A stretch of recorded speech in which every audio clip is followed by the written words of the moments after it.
Hey everyone, and welcome to PGN Live. It is the end of the work week. It is Friday, but it's also the beginning of a new month.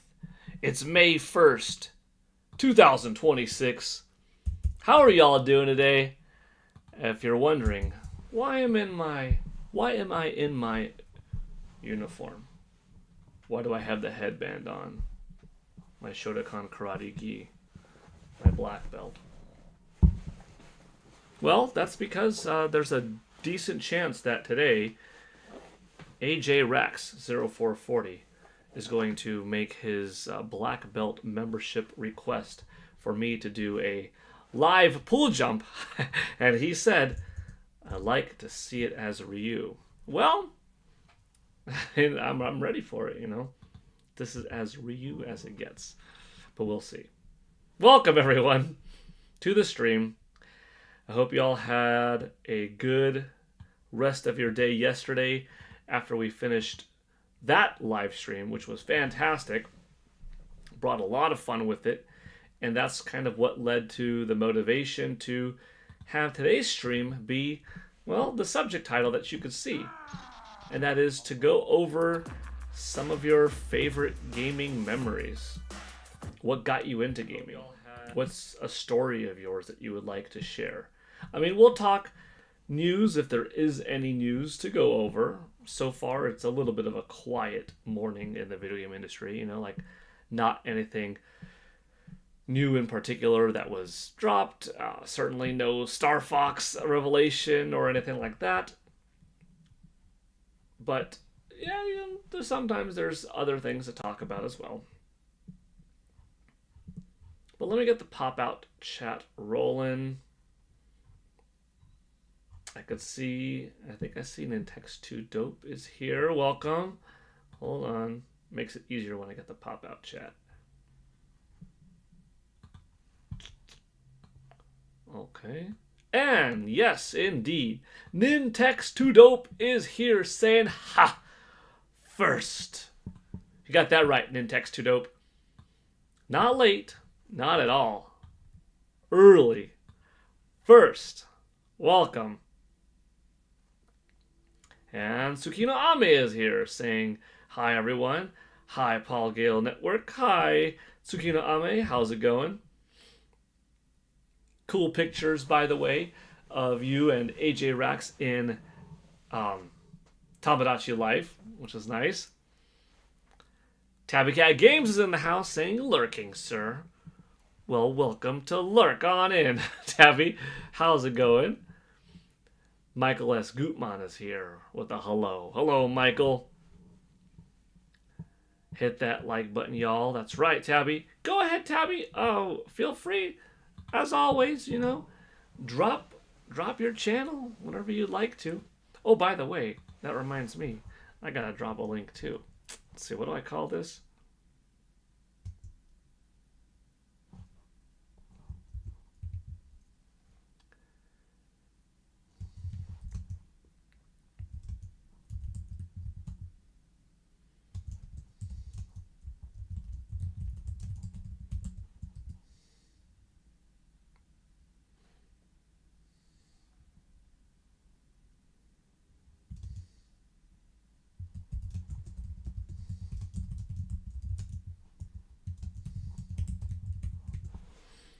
Okay.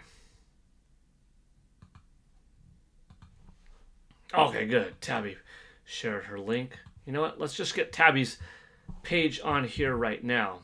Let's do that.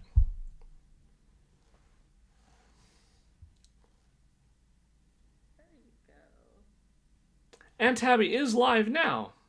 There you go. Well, that's good timing. Perfect, perfect. Was a nervous on being there.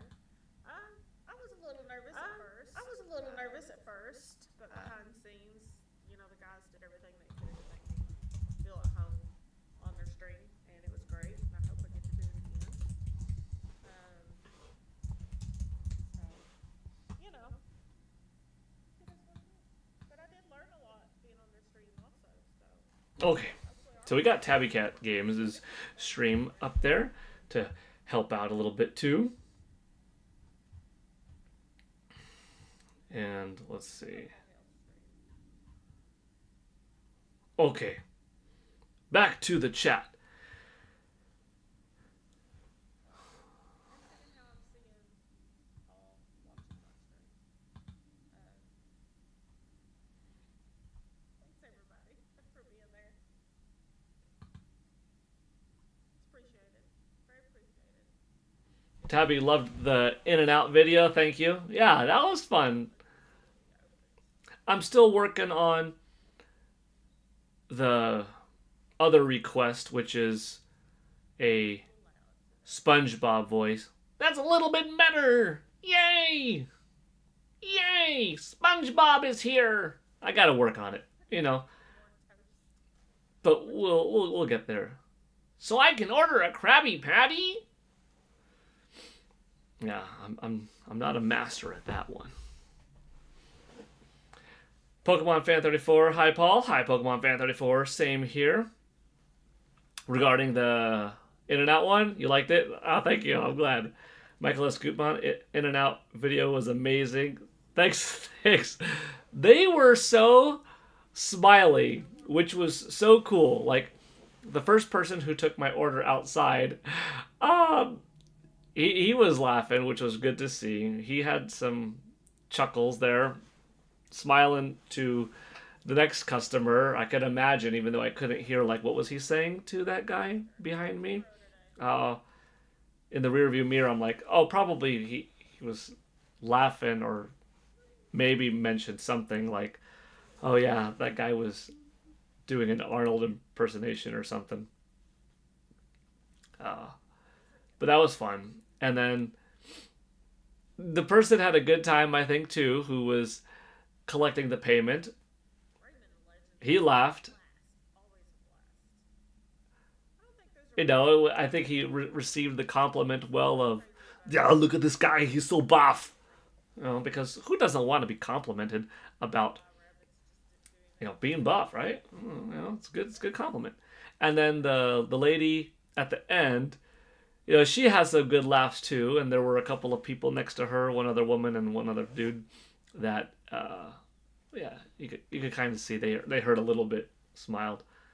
So that was fun. It was a successful second attempt at a voice acting drive-through session. Let's see. Let me get back to some chat. Hello, Paul. Your SpongeBob isn't bad. Have you tried Patrick? Isn't Patrick a low voice like this? SpongeBob. See, I have to hear it first, and after I hear it, then I could do a better job. But that's just my memory of that character. Like there are some artists, right, that could draw from memory of something they are very familiar with, right? Like maybe they can draw nature, beach scenes, stuff like that. They've got how to do waves, how to do palm trees, all that, and they could just do it. Then you've got some artists where, okay, maybe they can't come up with it from scratch, but they could look at a person running and they can say, hey, hold it for just a bit, and okay, cool, I got the sketch of you. I've got a little bit of both when it comes to voice acting. Like there are just some characters, some voices that they're deep within me. I've speaking of deep within you, the force is deep within you. That I've done for a while, and I've got them in the banks. Then there's other ones where like I have to hear it now live and then try to replicate. I have a feeling that with SpongeBob and Patrick Star, those are a couple of examples that I gotta look or listen to live to emulate. But possible. The only voice acting I can do is talking like a valley girl. Oh, that's okay. That could be fun. I'm like, totally. You mean like that kind of thing? Like, Oh my gosh. Did you see the way she got out of the bus? Yeah, the way she was playing with her hair. Dude, like, do you think everybody just wants to look at your hair? People have other things way better to do than look at your hair. Like that kind of Valley Girl. I guess that's my own Valley Girl take. Hey, Kermit, Michaelis Goodman says, I could do a very good Kermit the Frog. Yeah, well, Kermit's one of those ones that, I have a little bit back in the memory banks, but, I have to practice some more. That's cool that you could do a very good Kermit. Hi, happy to be here, at least for a bit. Welcome, Diego Espinoza. I'm glad you're here. Even for a bit, welcome. Tsukino Ame, making people happy? Also, how are the burgers? I never ate at In-N-Out. Yeah, In-N-Out's good. So, they have a simple menu where it's not like a place where, okay, you could get chicken, add, chili on. Okay, would you like some pastrami on the side? How about bacon in your burger? Okay, what about some onion rings? Do you have avocado as an extra option? Like, no. It's beef patties, lettuce, tomato, onions, pickle, cheese, buns. Option to swap out raw onions with grilled onions, diced up, really good. A sauce which I guess is close to Thousand Island, if I'm not mistaken. And fresh cut French fries from Big Potatoes live. So they taste more natural. And then you've got little banana peppers on the side in the restaurant that you could have, or chopped up in your burger. I like animal style burger, and that is their cheeseburger, in particular the double double, which is 2 meat patties, 2 slices of cheese, lettuce, tomato, pickles, of course the 2 buns, and then you got the sauce in there and the grilled onions. But I like onions in general, so I get the grilled onions plus the raw onions, and I like spicy, so I throw the, I think they're called banana peppers in there, little pepperoncinis, whatever it's called. And that's just a fat burger. Oh, I'm salivating. I just had it last night, but thinking about it, like, dang, that's a good burger. And then I get animal style fries, which is the grilled onions with like sauce spread, melted cheese on the fries, and I think that's pretty awesome too.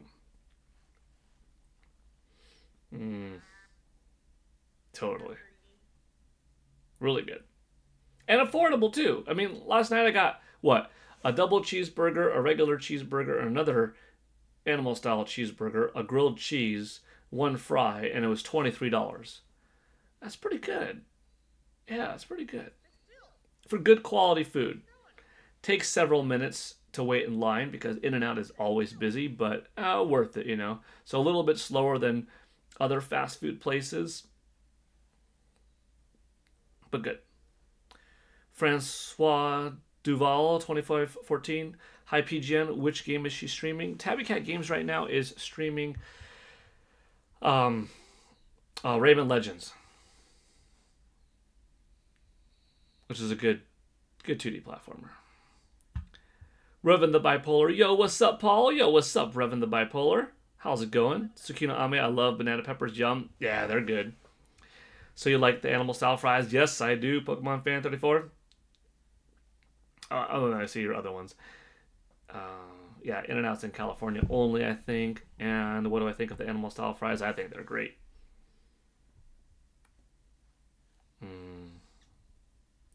Yeah.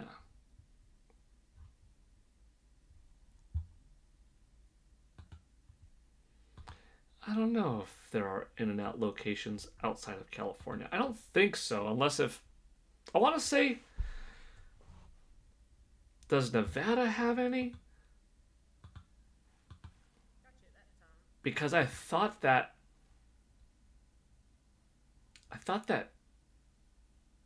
in Vegas one time, or just I thought while I was in Las Vegas before I saw an In-N-Out or ate at an In-N-Out. But then again, I could be misremembering. Oh well, whatever. It's mostly a California thing, I guess. The Irish are in the house. Welcome. We've got some. You know what? This should be a thing. Hold on. Let's see. Hold on a second. I know what I need to do. I know what I need to do.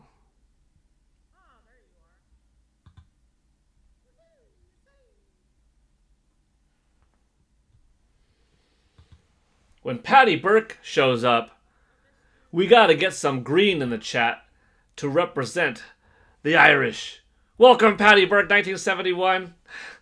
And just like that, we kick off the month of May with 5 gifted PGN memberships, which it went out to Timothy Spencer, Nintendo Ninja Prime Beyond, Echo 5088, Sylveon, and Sweet Tea, that's me. And since we had 6 in DLC yesterday, that's gone now, because we're going to start off today's stream with 6, and then technically this 5 from me gets added in there. So boom, we're at 11.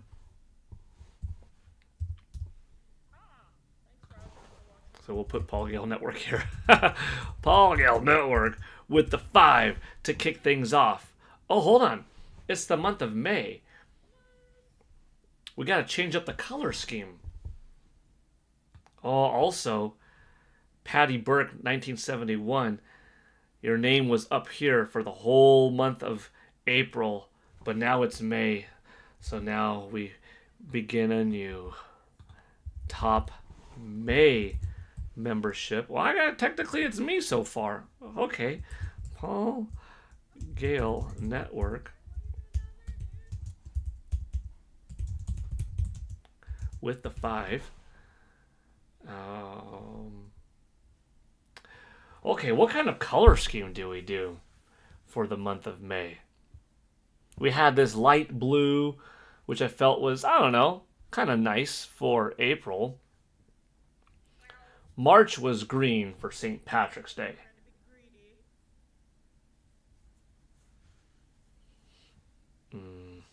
Pokemon Fan 34, when are you taking the request for the brown belt members for the workouts for the month? I'll probably put up a community post today. Today will go up at some point. What is the new workout request that people want for the month?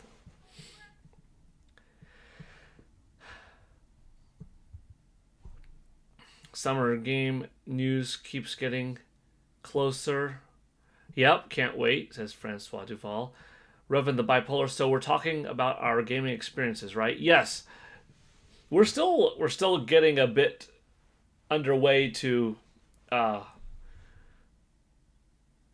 point, but that is the intent. Today, here's some gaming stories. Let's do red because Nintendo is doomed. Yeah, right. May is Mother's Day and Memorial Day. Yellow for May. AJ Rax 0440 in the house.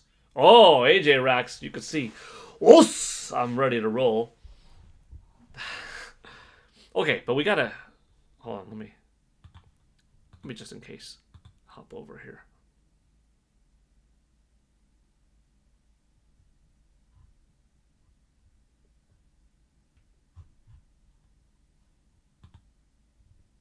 Okay. What was I saying? Okay, so we got to get the color down.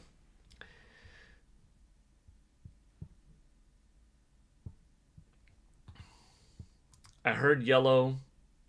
I heard red.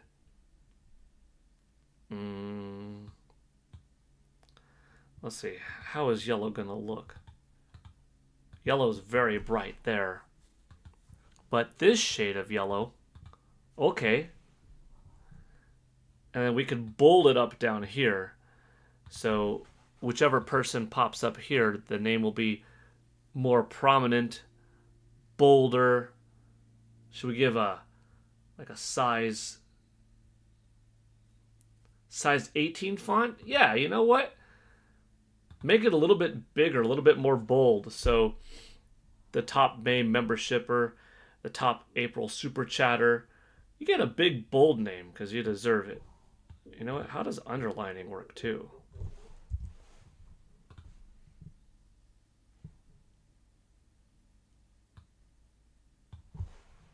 Yeah, that looks good. That looks good.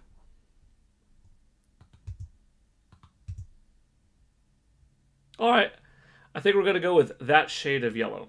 Purple, AJ Rack says. We could check out purple. You know what? How about... Okay. Purple size doesn't matter. How about we do...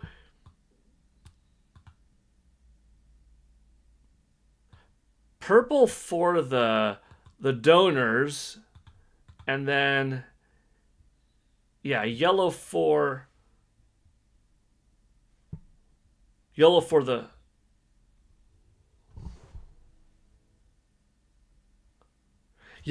membership person, and purple for the super chatter. There you go. Variety.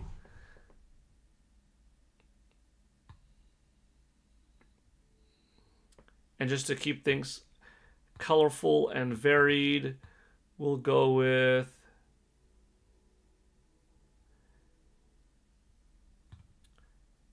purple for this one, and we'll go yellow for this one.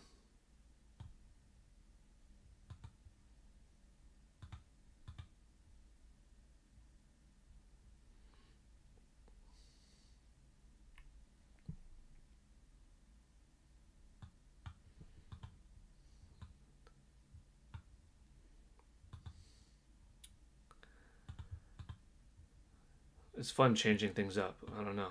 I like it. Is it the fanciest setup? No. But is it fun? Yeah, it sure is fun. Okay, so we got the eShop gift card giveaway. That's purple. Expansion pack streak. That's yellow. The stream donors up here, we've got purple. The top May membership person, that'll be yellow. The top April super chatter will be purple. So we got a lot of variety in there. That's not bad. Crimson Desert should have a demo on PS5 and on Switch 2 when it gets ported over. Nice. I am back. I got a yogurt cup. Good. Okay. Let's see. We've got 13 watching. And...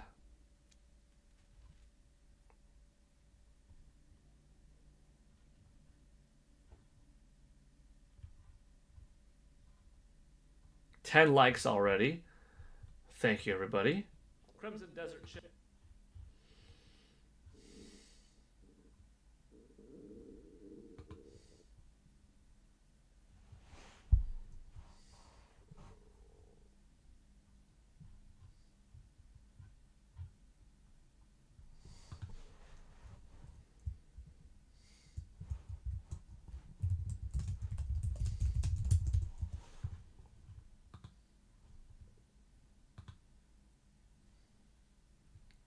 Okay.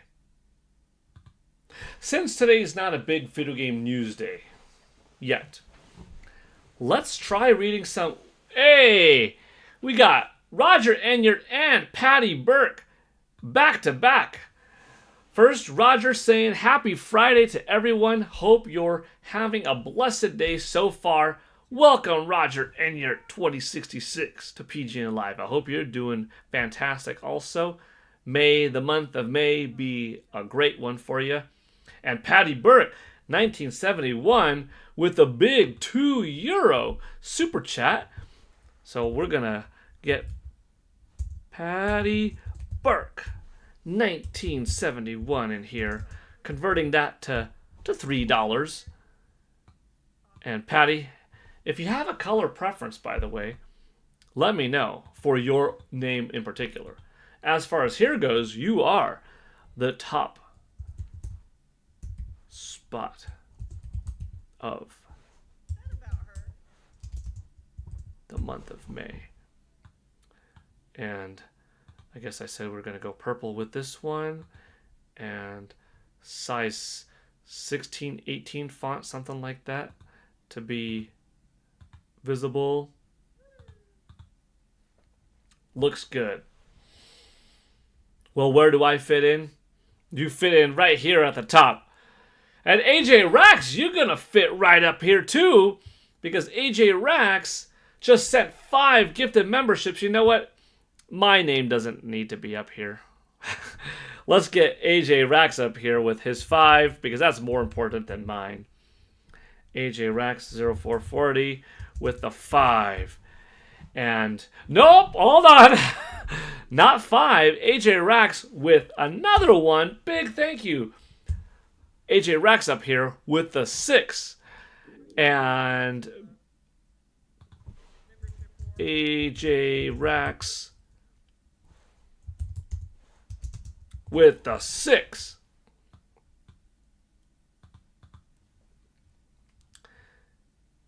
Patty Burke, big thank you for the €2.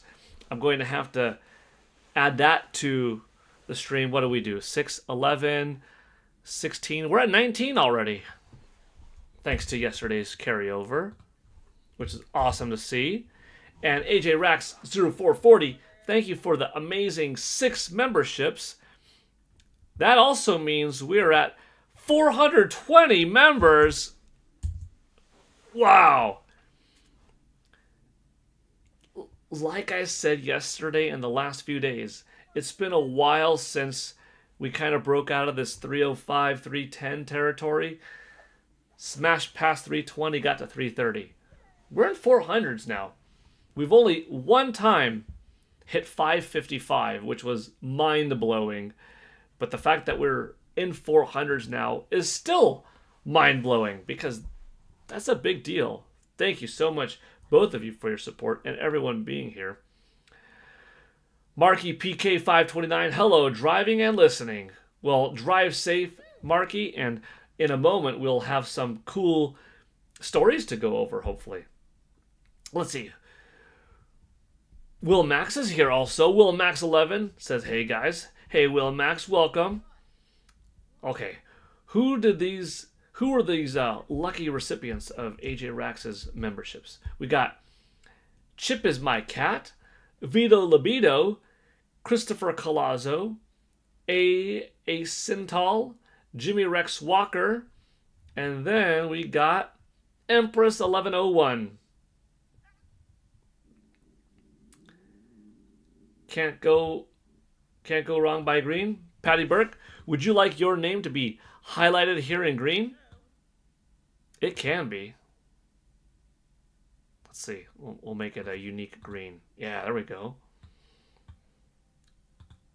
All right. AJ Rex, let me know if you want a unique color too. So I have the default colors like for the month, which I think we're going to sort of have yellow and purple as the main colors for, some of these things. But if you have a favorite one, let me know, and that could be your spot all month long, or in the chat, or whatever, Hey, look, it's already working. What happens when people get gifted memberships? They may be on stream, they may not, but they get that little notification. And here's Christopher Colazzo saying, wow, thanks for the gifted membership, AJ Rax. Hope everyone is having a great Friday. Welcome, Christopher Colazzo, to the white belt tier with a nice Ryu, very fitting, by the way, badge next to your name. That's good. That's good.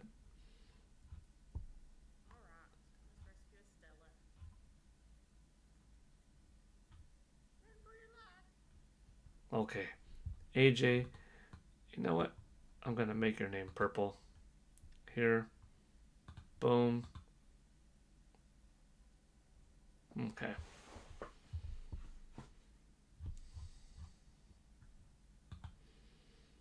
Okay. So, let's talk. If you all have any stories, I'll read them out happily. Oh my gosh.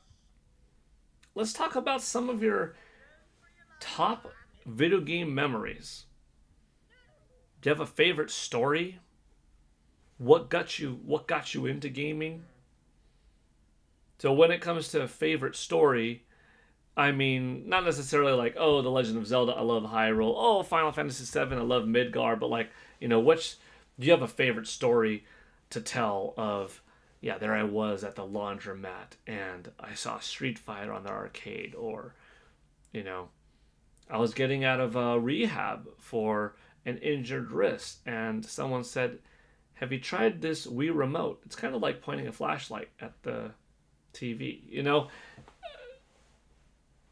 Something that is fun to share.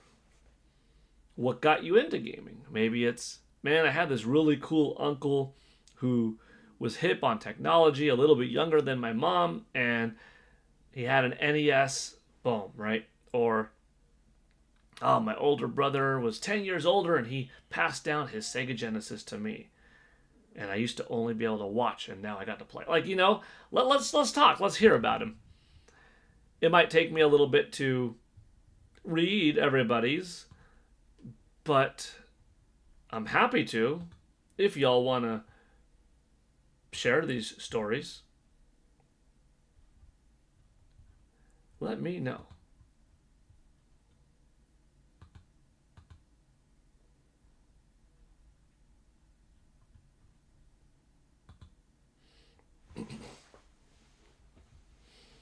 Look at that. Timothy Spencer saying, "Huzzah! I was gifted a membership." Heck yeah, Timothy Spencer, welcome. I'm glad you got one. See, that's the value of the gifted memberships. You might not be on stream watching, but you get one, and it's a pretty cool thing. It brings you into the community. Roger Enyart supporting, saying congrats. That's right.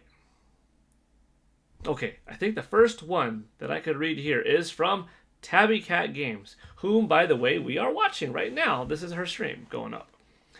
Tabby says, my cousins always were playing, and then my grandfather gifted us an OG Sega. That's pretty cool. That's a nice gift from your grandfather. Yeah. I have a grandparent story that I could share, but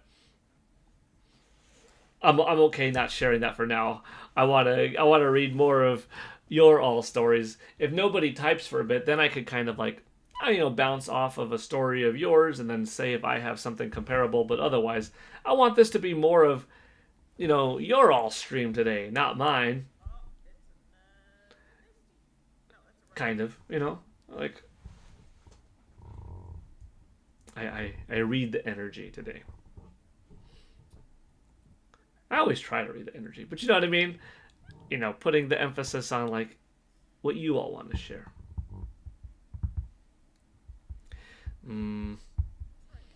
Tsukino Ame says, my first RPG was, hold on, Dragon Quest IX on the DS. I love that game so much. I would love to play it again on Nintendo Switch. Dragon Quest IX. Hold on, I remember Dragon Quest 8's box. Dragon Quest 9 DS box. I need to see that box real quick. Oh, okay. Yeah.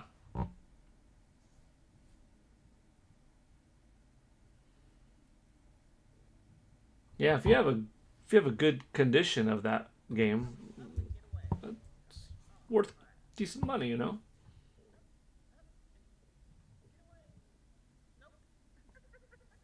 Okay, 8's box was the one I was remembering earlier, and then when you said 9, I had to look it up. So that was your first RPG, huh? Are you okay, Tsukino Ame? I guess. Are you a fan of Dragon Quest overall? And if so, did you play 11? We were just talking about 11 yesterday, and you know we were talking about, is 11S going to have an easy upgrade path to the Nintendo Switch 2 version or not? Sega, Atari, NES plus Tomboy equals gamer for life. Yeah, Tabby. Nothing wrong with that.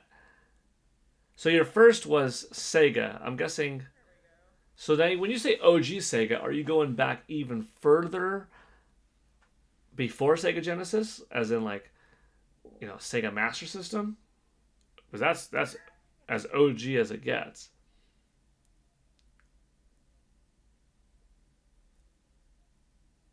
And good job, by the way, playing, streaming,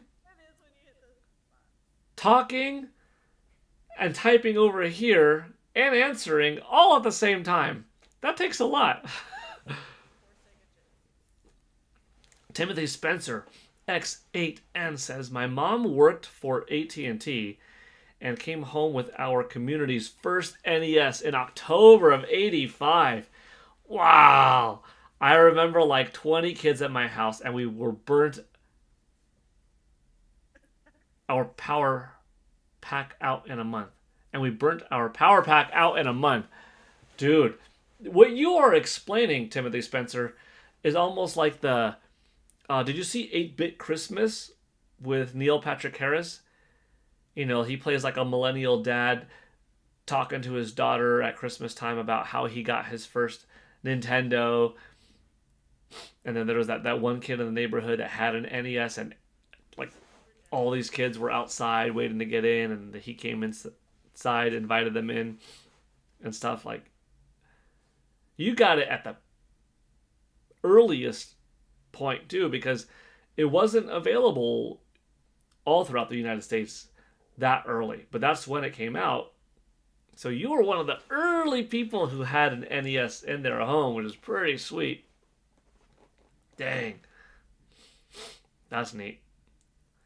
Michael S. Gutmann, you've never played a Dragon Quest game? Dragon Quest 11S Definitive Edition, Nintendo Switch 2 Edition might be worth checking out. Tsukino Ame, you played Dragon Quest 9, 3, 7, and 11. I like 9 and 7 more. Hey, you played quite a bit. Roger Enyart says arcade, Atari 2600, NES, Master System, and so on. Roger, was your first system the Atari 2600?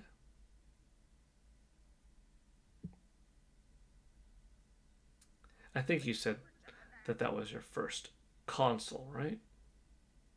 Michael S. Gutmann, what is everyone's favorite Nintendo exclusive game on the Switch 1? And then also, what is your favorite game on Switch 2? Good question. I'll read out your answers. Mine would be Tears of the Kingdom and DK Bonanza. For me, I would say my favorite exclusive on Nintendo Switch, well, I guess I can't say The Legend of Zelda Breath of the Wild, can I? Because even though that's my favorite game of all time, it's also on Wii U and it's also on Nintendo Switch 2 now. So if you could say Breath of the Wild, then that's it. If you can't, oof. I love Super Mario Odyssey. I think it's a masterpiece of a game. It might even be my favorite 3D Mario or favorite Mario in general. I love it.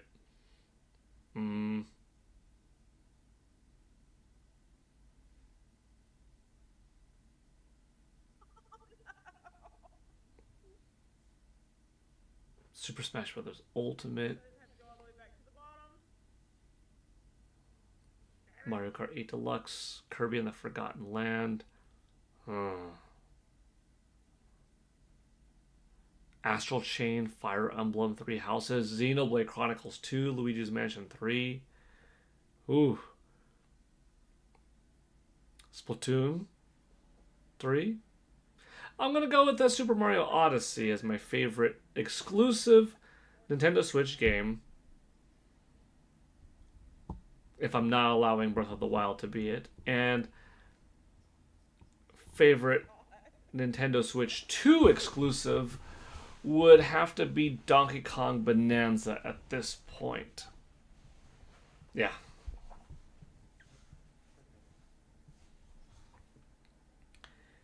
AJ Rax, I still remember when my stepdad brought home the PlayStation and putting the disc in. I was 14 and the first game I played was Resident Evil. My favorite game was Tales of Destiny. Resident Evil. Talk about a classic. You know what? A classic game. There, AJ Rax 0440. Let me bring you back and give you a dose of nostalgia.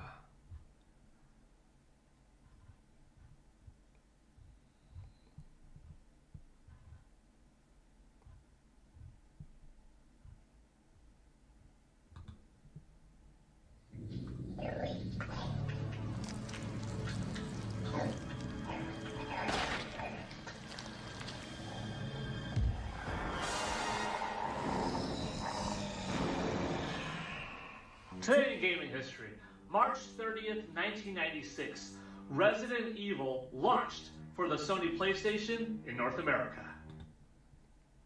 How'd you like that, AJ Rax? That was for you. You see that OG Resident Evil box right there? It's pretty old school. I bet you knew that sound, knew that that zombie was me about to turn around, huh?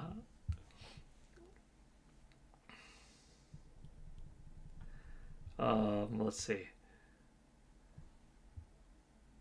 Tabby Cat Game saying, it was before the Sega Genesis. Okay, so that's the Sega Master System. Old school.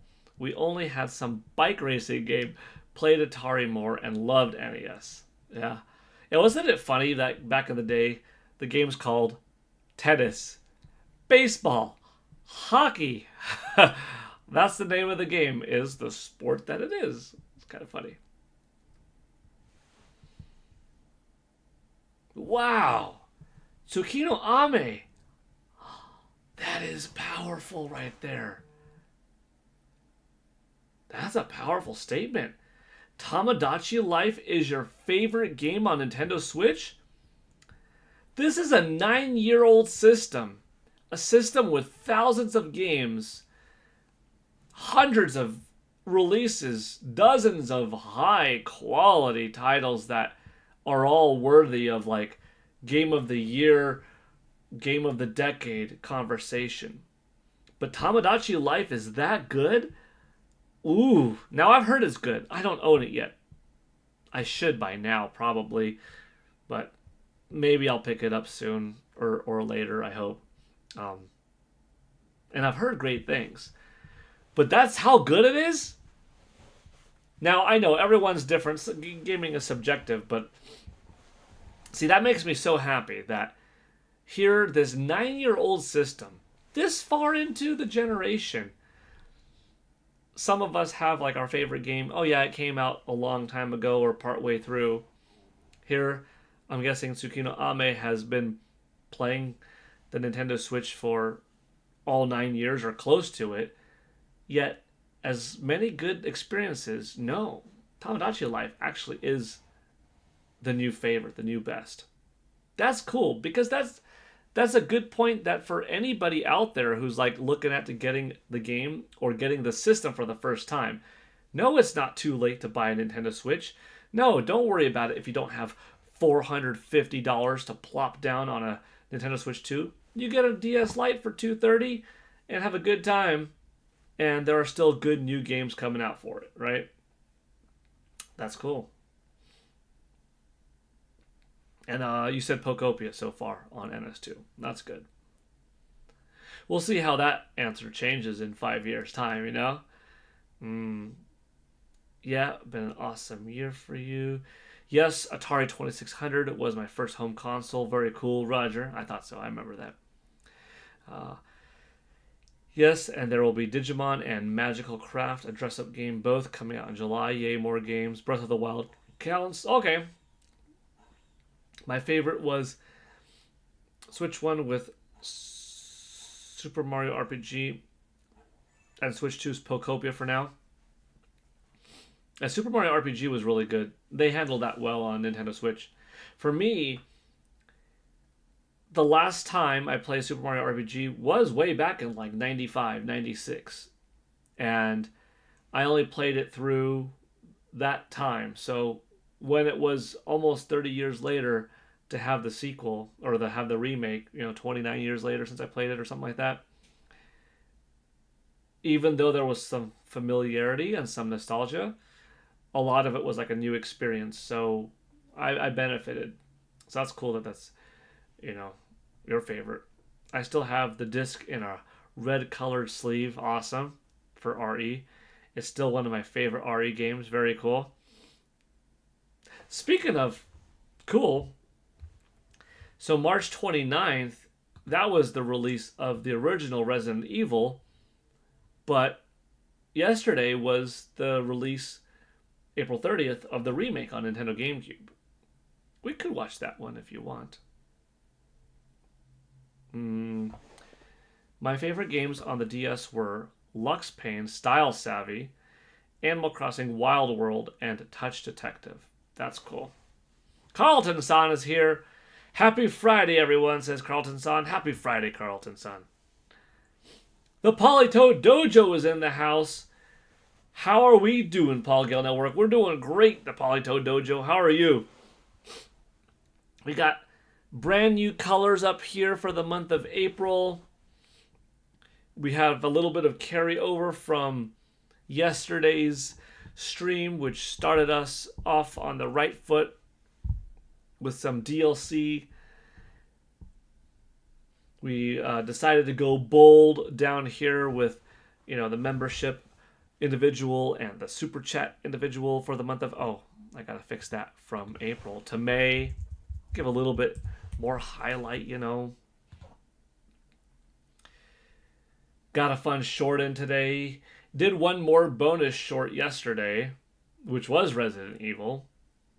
You know what? We could play it. Y'all want to watch it? I didn't do this one live stream because I made it after. But we could watch it. July. I'm telling you, shorts sometimes are funky on desktop. July 1998, Raccoon Forest. Alpha Team is flying around the forest zone situated in northwest Raccoon City. We are searching for the helicopter of our compatriots, Bravo Team, who disappeared in the middle of their mission. Bizarre murder cases have recently occurred in Raccoon City. There are outlandish reports of families being attacked by a group of about 10 people. Victims were apparently eaten. The Bravo Team was sent in to investigate, but we lost contact. Bravo Team's helicopter was a derelict, save for the remaining body of Kevin. We continued our search for the other members, and it turned into a nightmare. There are only 3 star members left now: Captain Wesker, Jill, and myself. We don't know where Barry is. And if somehow I don't make it out of here alive, I just need to let you know that today in gaming history, April 30th, 2002, Resident Evil launched for the Nintendo GameCube in North America. July. Big thank you. That's why I was waving my hand in the air, because Carlton-san just dropped a big $2 super chat saying Paul Gale shorts are always fun to watch. Well, big thank you, Carlton-san, for saying that, and I'm happy to hear it. Sometimes I have the intention of today I'm going to do one short. And then I'm looking through my catalog and I'm like, but I really want to cover 2 games. So I wake up in the morning, or sometimes I do it the day before, but I'll wake up in the morning and I'll do 2 shorts, right? Like yesterday happened to be new Pokemon Snap and then Streets of Rage 4. And then I put them both up. And then I had the live stream. And then later in the day, I'm like, I need to do Resident Evil also. And then, that's spaces them out in terms of their timing, the hours in between, and that's not bad. Does it help the algorithm more or not? I don't know, but it's fun. LDSVD Mulin, welcome. Do you have kids? Yes, I do. Carlton-san, I am working on my David Lynch-themed Tomodachi Island. I have characters from Twin Peaks and other David Lynch movies. That's pretty neat. See, you have to share this stuff on YouTube now, huh? Since you cannot share it with people like you could Animal Crossing. I mean, I guess if you come up with something cool enough, dude, you could probably... I bet you there's going to be people that just have their own YouTube channels starting up now for the first time. And it'll just be Tomodachi Life channels with how varied their cities are, their relationships are, the comedy that ensues. And probably for Pokemon Pokopia too. That's cool. AJ Rax, I played the remake on GameCube as well. Yeah. And it still holds up. I mean, those graphics were really good. Still solid polygon models, I'd say. And the pre-rendered backgrounds, terrific. GameCube, Pokemon Coliseum, and Paul Gale of Darkness, Pokemon Fan 34. Switch 2 is Mario Kart World for you, Pokopia, and DK. Patty Burke is playing Planet of Lana. That's cool. Tsukino Ame, your top Switch game is Caligula Effect Overdose, Monster Hunter Stories 2, and then Tomodachi Life.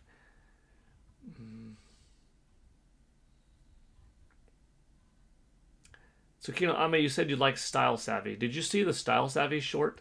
That one was a pretty fun one.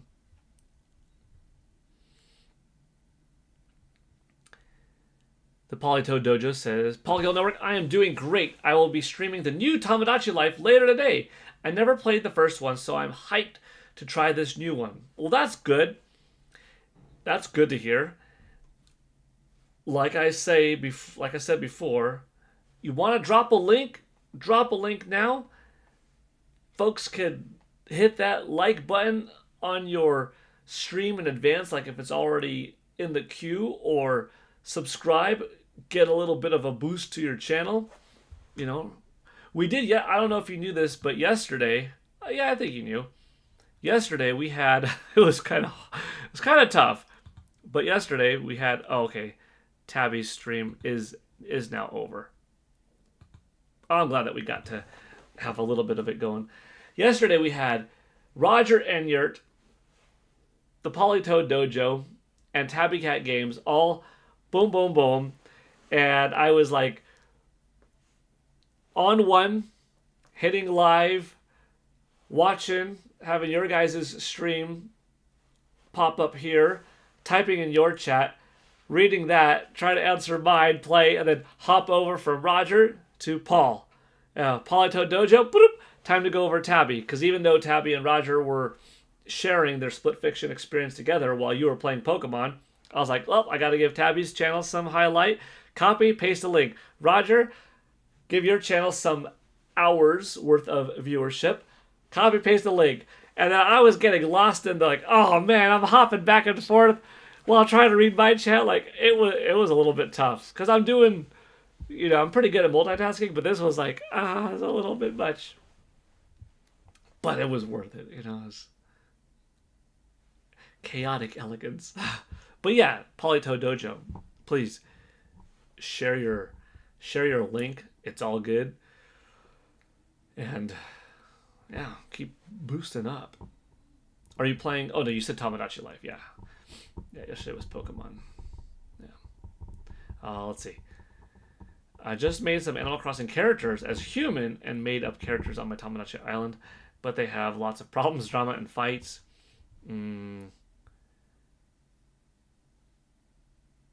Let's see. Reading some comments back and forth. Insane creativity. Paladin 8669. Good afternoon, Paul and Co. Good afternoon, Paladin. You can make your Mii say all sorts of funny things. Yeah. I was watching a few people play, and it looks like fun.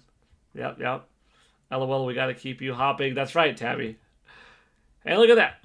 Polytoad Dojo, Tabby game, Tabby Cat Games. New connection. Ask me, what is my me, Bethany Rose, doing? Falling down. Here's the Polytoad Dojo, by the ways. Stream or channel, both, yeah.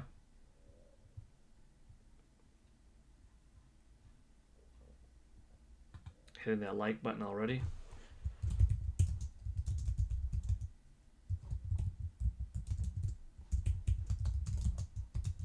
Boom.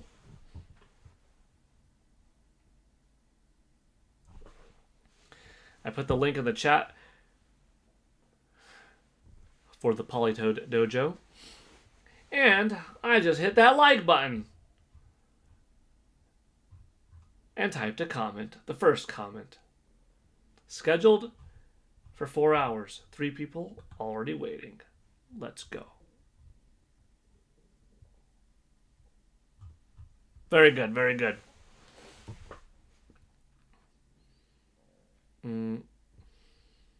Paladin says, I first played a little bit of games on DS, 3DS, and Wii, but it was mostly just to play Pokemon and the Zelda DS games.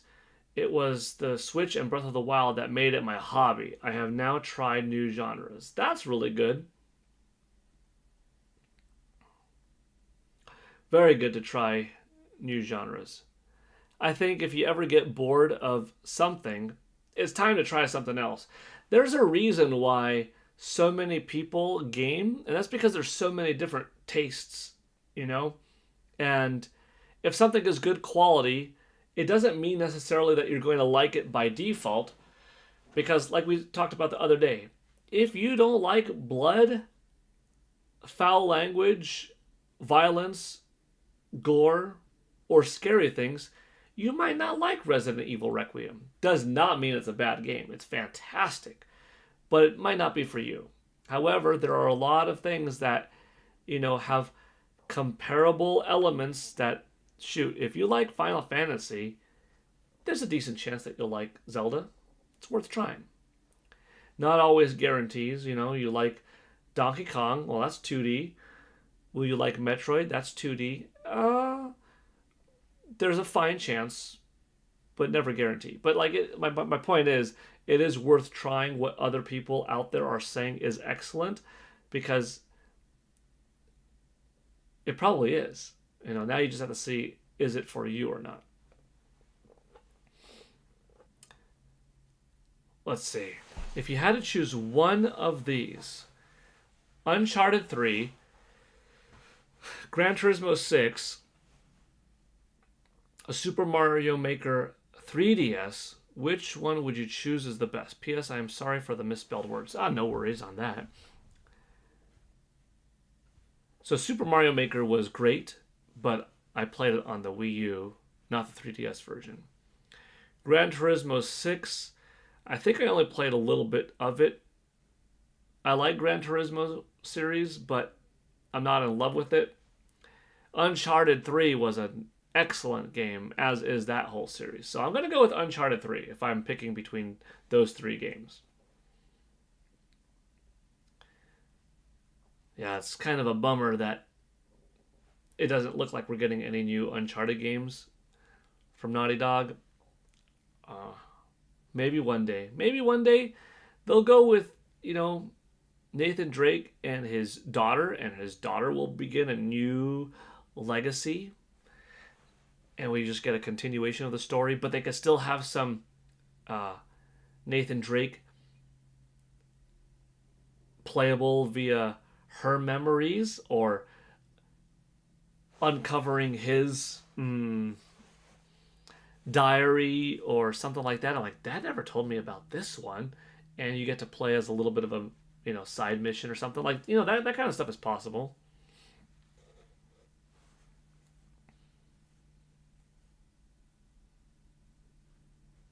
The Polytoad Dojo. Yeah, Paul Gale Network. I saw X-Men. I think I know what you're saying. So hyped for X-Men 97 Season 2 this summer. Fingers crossed it doesn't get delayed. You know we're also getting? We're getting My Adventures with Superman Season 3 this summer. Finally. It's been like 2.5 years. Too long. Too long. But that's a good show. First season was fun. Second season was good too. I'm looking forward to the third one. But yeah, I'm definitely really looking forward to X-Men 97 season 2. I am so of all of Marvel, I would say the biggest property I'm a fan of is X-Men. Bigger than just Hulk or just Spider-Man or just Captain America or just Thor or the Avengers or the Guardians of the Galaxy. X-Men is my favorite thing from Marvel. My favorite superhero from Marvel has got to be Spider-Man, but my favorite thing overall is X-Men. And I was a huge fan of X-Men comic books growing up, the cartoon show, any video game that came out, and the collector cards from Fleer. So when we got, X-Men 97 a couple years ago, like, oh, dude, it was so cool. I think my kids for that Father's Day or that birthday got me an X-Men 97 t-shirt. Like, they know what I like. And the old music and redoing the intro with the new art, but like paying respect to the OG. Like, dude, it was all perfect balance. I was such a fan of the old song that my mom knew growing up, like, this is a good beat. You like that?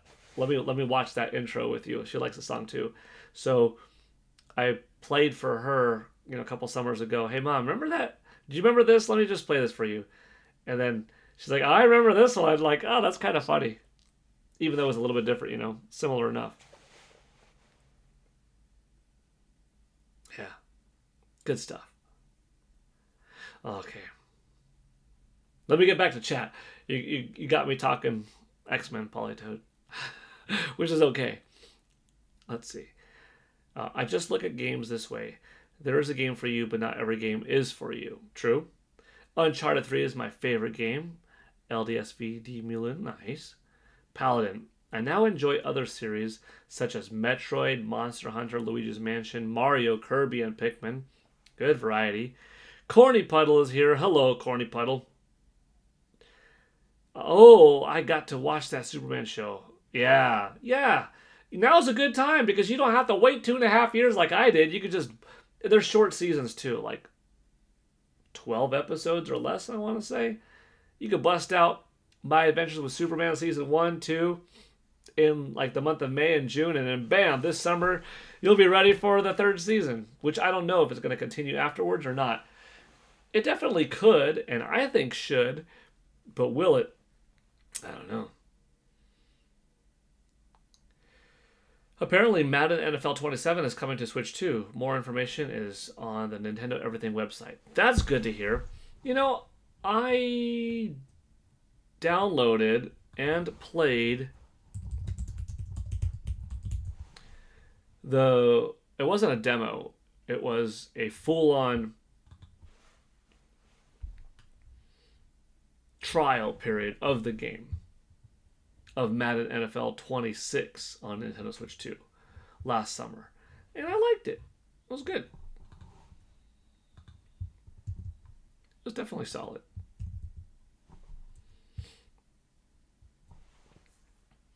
Hello, Paul. How are you today? I'm doing well. Thank you. Graceful Requiem. How are you? How come we never got why women? Maybe they exist and we just don't know. Did you ever play a WWE game? Yes, I have.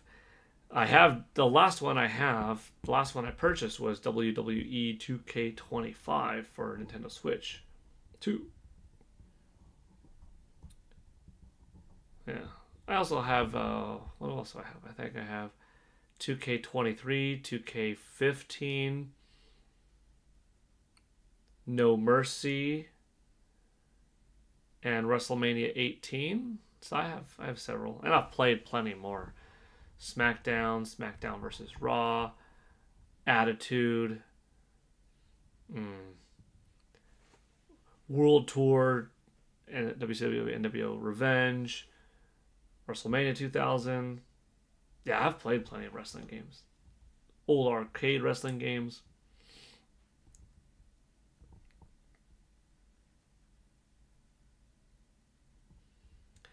I'm just getting into it, and when I saw the WWE 2K26 game, I just thought this looks insane.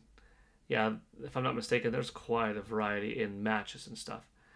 Hi, all. Sorry if I missed something. Saying hi. Why do I sometimes read Corny Puddle's name as Corny Pudding? Patty Burke, 1971, says, if you are going on that, maybe there should have been a button to turn off degradable weapons. For Breath of the Wild, you mean? Or Tears of the Kingdom? No, but I watched someone made corny pudding with barbecue ribs for a cookout. Corny pudding is just cream corn with heavy cream and a little flour that baked. Well, right here we do have that Madden NFL 27 confirmation.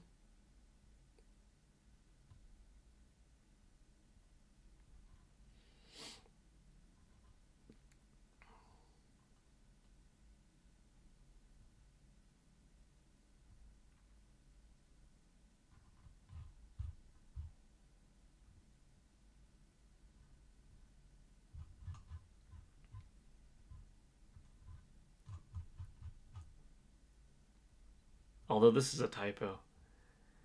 Madden NFL 27 will launch for Nintendo Switch 2 on April 14th, 2026. April 14th was 17 days ago. So that little part is off.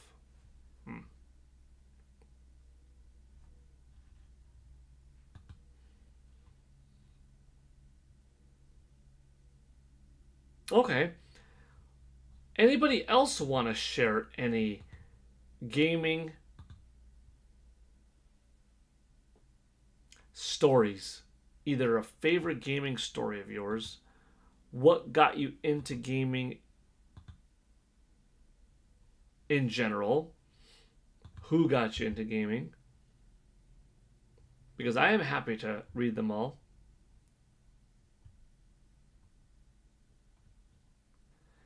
Pokemon Fan 34 says 20 likes.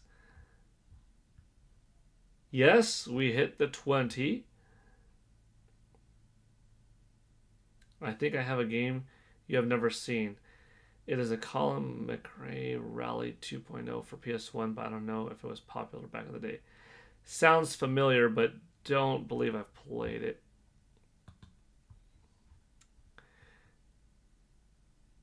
Jimmy Rex Walker, gaming story? Yeah. Jimmy Rex Walker, if you have a gaming story, you're welcome to share it. I just thought today would be fun to read people's stories, if they have any, on what got you into gaming, or do you have a favorite gaming memory? Yeah, anything. Fun little thing for the community. I could go off of Tabby Cat Games' grandfather story of, being one of the people that got her into gaming, with a story with my grandma in particular. Well, I want to read some more of your stuff first. Okay.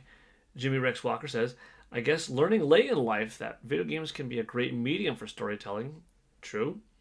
And that was Metal Gear Solid 3 and then MGS4. Yeah. Lots of dialogue.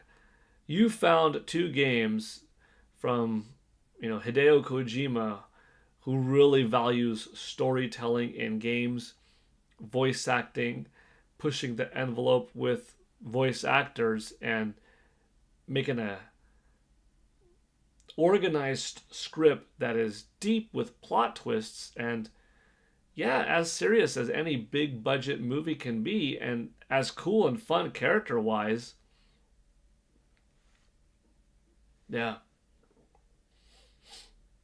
MGS3 was pretty dope. And 4. I'm glad that 4 is coming back. I still have my 4 for PlayStation 3 right here.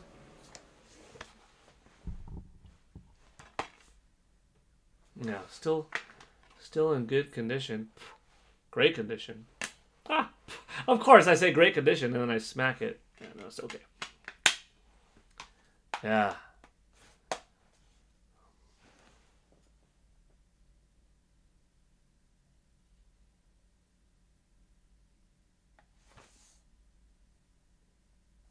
It's been stuck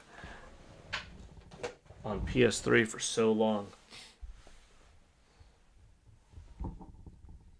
Glad it's finally coming to modern platforms. Yes, how did you get into gaming, or what was your favorite game? Naughty Dog games, also good ones. Yeah, the whole Uncharted series is excellent. And then The Last of Us, also very good quality. One silly story from Paladin is, let's see, I'll just read it the way you wrote it. One silly story was that my Switch OLED was from the UK since it was on Amazon for $330 instead of $350. So I got that since I already had a spare US AC adapter. That's not bad. Saved $20. That's kind of fun. As corny as it may sound, Uncharted 2 was like playing a 14-hour Indiana Jones movie. No, that's legit. That's some of the... that's what makes gaming so good. The value you get is amazing.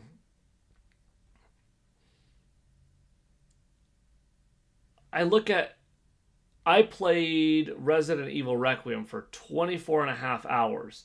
My in-game clock time was 14 and a half to beat it, but it was 24 and a half hours of actual play time. Okay. And that was a $70 experience. I got the generation pack for $90, but the game was $70, right? $70 for 24 hours of playing. If you went to a horror movie that was really good, maybe you'd pay $20 for 2 hours. So, what? $60 would get you 6 hours. $70 would get you 7 hours. I got more value out of this game than I would a movie. And that's the case with pretty much every good video game out there. You get more value out of going to a movie theater. Now, don't get me wrong. My wife and I go to the movies quite a bit. It also helps out with AMC A-List because you pay $20 a month and you get to see 12 films a month. I mean, if you just go to 2 movies a month, it's worth it, right? Because like a movie ticket on its own is like $20. But yeah, no, Uncharted 2, it feels like an Indiana Jones movie. I don't know if you've played the Tomb Raider games. You might like them too. If you like The Last of Us, if you like Uncharted, the Crystal Dynamics Tomb Raider series, really good stuff. Oh yeah, they're nice. Joyce J69 is here. Hey Paul, hey y'all, hey Joyce, welcome. Jimmy Rex Walker saying 2013 was a stellar year for long-form video game storytelling. We had GTA 5 and The Last of Us. Yeah. GTA 5, one of my wife's and my favorite games. You know, we played the heck out of it and, you know, got like a 50, 60 hour experience of fun that would otherwise be, I don't know, what's the most comparable movie to that? I don't know what's the best movie comparison to what Grand Theft Auto 5 gave. But you wouldn't have gotten a better deal, you know, money per hour wise. Graceful Requiem saying, my top video game memory was creating fortresses in my neighborhood with all the kids, 15 kids or so, and having a water gun fight split in teams. Then we all played Halo at this kid's house with Resident Evil 3. Yeah, that's a combination of gaming and real life outside fun.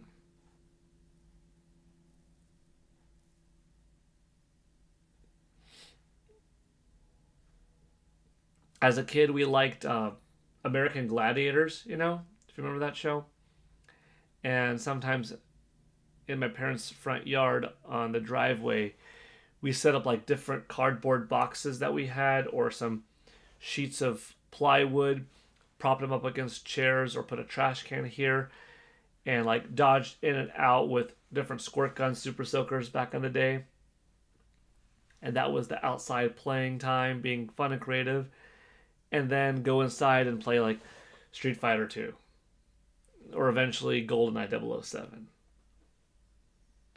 Go outside, have some fresh air, play some basketball on the side of the garage, basketball hoop hooked up on top. And then, go inside and play Star Fox 64, Street Fighter Alpha 2. Yeah. It's a good combo.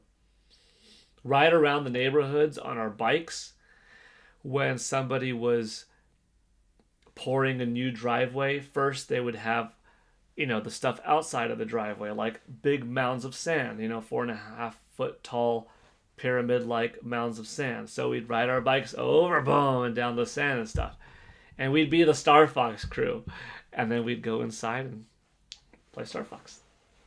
Yeah, it's pretty dope.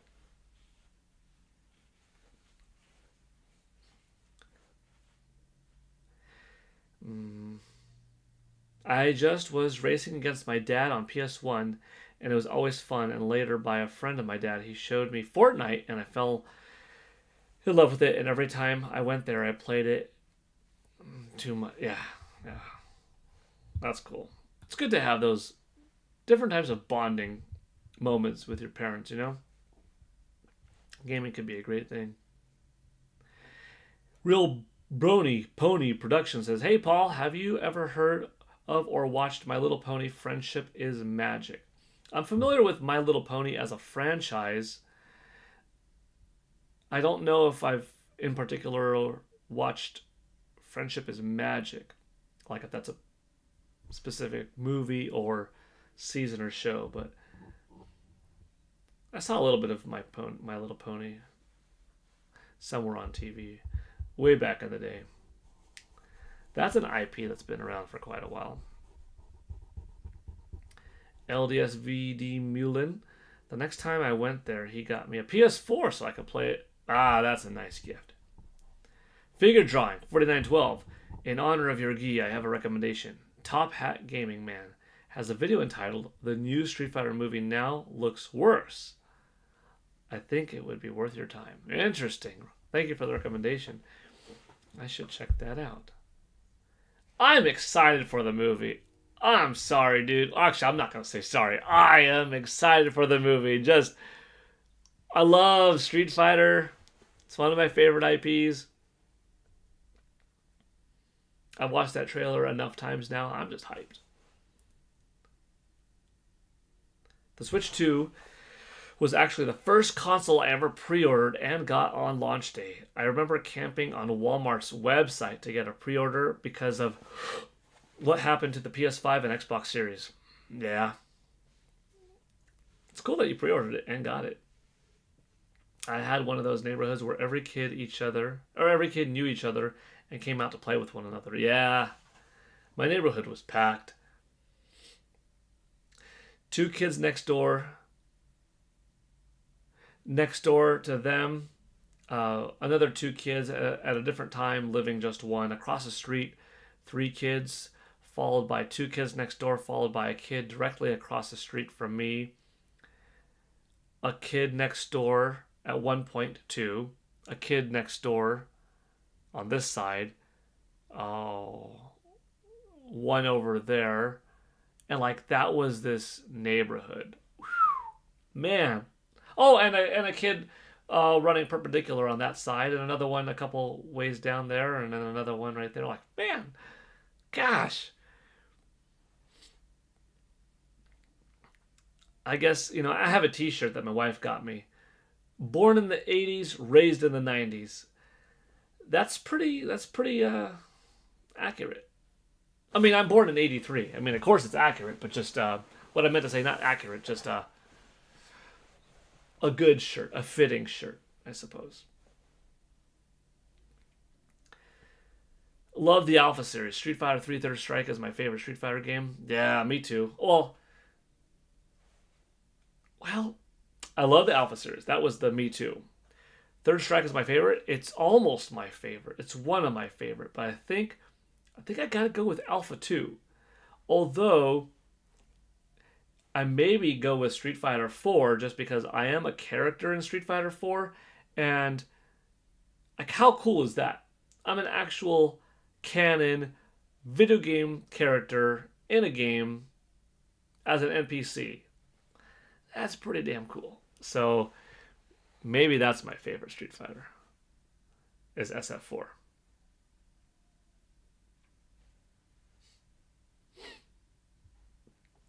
Yeah. But Third Strike is amazing. I need some good split screen realistic graphically racing games for PS5. What PS5 racing games do you have now?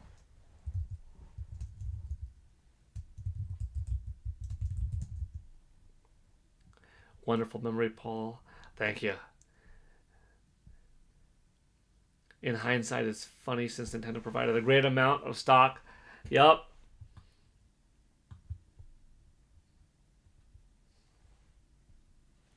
Do you have Gran Turismo 7, by the way? To Michaelis Gutmann?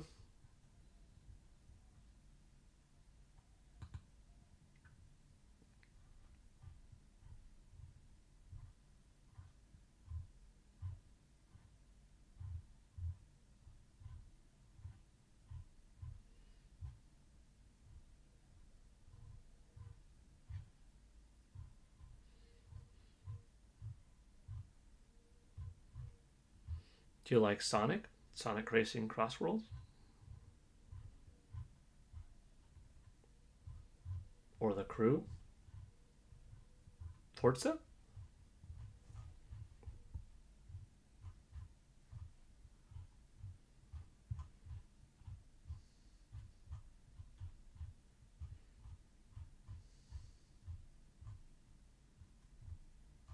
Horizon Chase 2? Redout 2?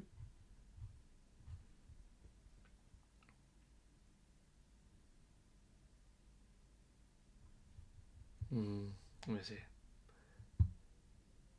Wonderful memory, Paul. Where was I? Thank you, Graceful Requiem. Scalping wouldn't be a problem if people would stop buying from them. Real Brony Pony Productions. You look like Ryu from Street Fighter, by the way. Is that who you're cosplaying as? Or you're just a generic karate guy? Well, I am a real Shotokan karate and other martial arts practitioner. As you can see, your badge next to your name actually is of me as Ryu. But in particular, right now, when you throw the headband on, I go from Paul Gale to Ryu from Street Fighter, I guess. Love your videos. I'm going to go now, but keep it up. Thank you. Thank you for being here. Any childhood memories / experiences with the Neo Geo? Not enough. There was one video game store called Gameland in Torrance, California that I went to that I got to play Neo Geo on. Then later on, I had a friend in high school that had the Neo Geo Pocket Color. But aside from playing a little bit of Neo Geo at Gameland, not too many experiences hands-on because like none of us in the neighborhood, had one. So yeah, kind of limited. Also, Nate, the hate claims we're getting a Nintendo Direct in June, Paul. What do you think, Galester? Is this the big one? Also, what day do you predict? Do you think it'll be early June, mid-June, or early June? Hey, since it's been September since a main Nintendo Direct, and at this point, February since a Nintendo Direct Partner Showcase, and we didn't get a Nintendo Direct Mini in April to satisfy kind of like the what's up with Nintendo June seems quite likely. It's not like Nintendo hasn't been doing anything, though. I mean, partially related, we had the Pokemon Presents. We, of course, had a couple of directs for the Super Mario Galaxy movie. And we had the Partner Showcase, as I mentioned, in February. Games come out. Random drops of news like Splatoon over here. And Rhythm Heaven over there. Indie World. But I feel like it would be appropriate and very timely to just, have a big Nintendo Direct in June. And at that point, you go over a little bit of Rhythm Heaven Groove and Splatoon Raiders because they'll be coming out next month.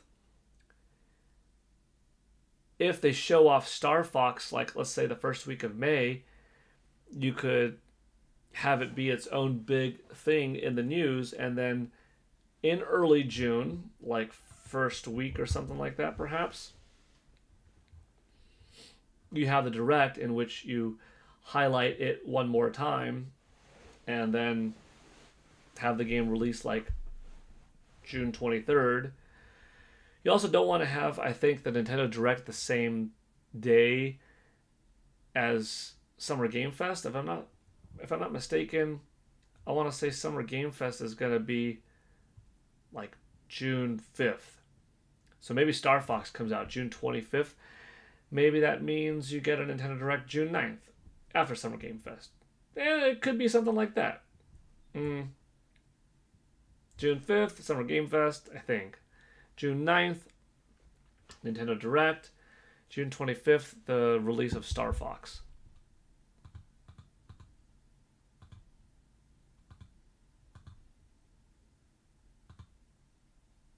Maybe time-wise, May 5th, you show off Star Fox. And if you do, that's 7.5 weeks until that June 25th release. Oof, that's close, though.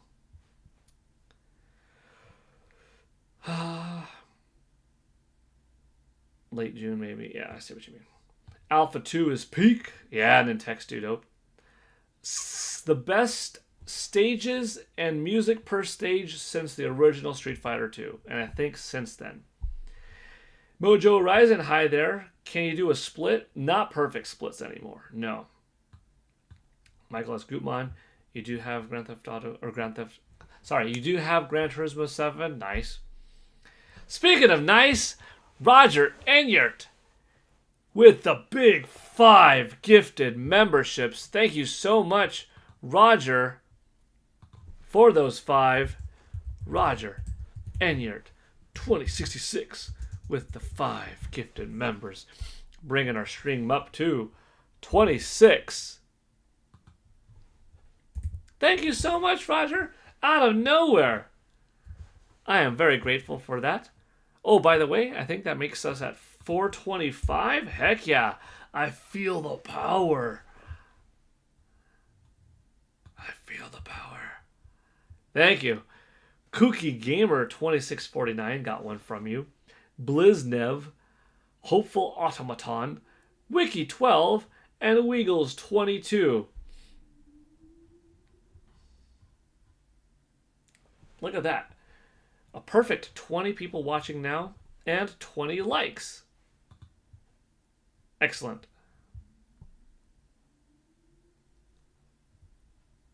Oh, and then now I see your comment right up above. 20 likes? Yes.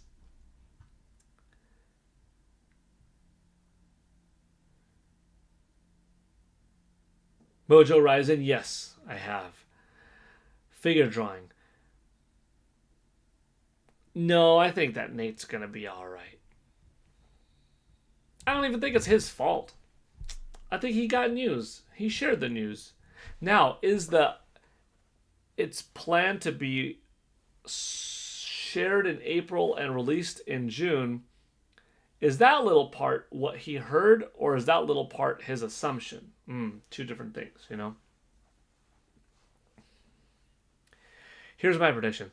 The reason they've been waiting so long to drop a GameCube game on NSO is because they're waiting until the June Direct to drop Super Mario Sunshine for summer. Thoughts on this? Super Mario Sunshine would be a really good fit. It came out August 2002, so it could be like a fitting, 24 years ago, almost to the date it comes out. But I'd like to see Super Mario Sunshine. Technically, we already have access to it if you bought Super Mario 3D All Stars, a few years ago. But not everybody has access to it now. Tabby's saying, I think Nintendo purposely changed the info because of the leak. Entirely possible.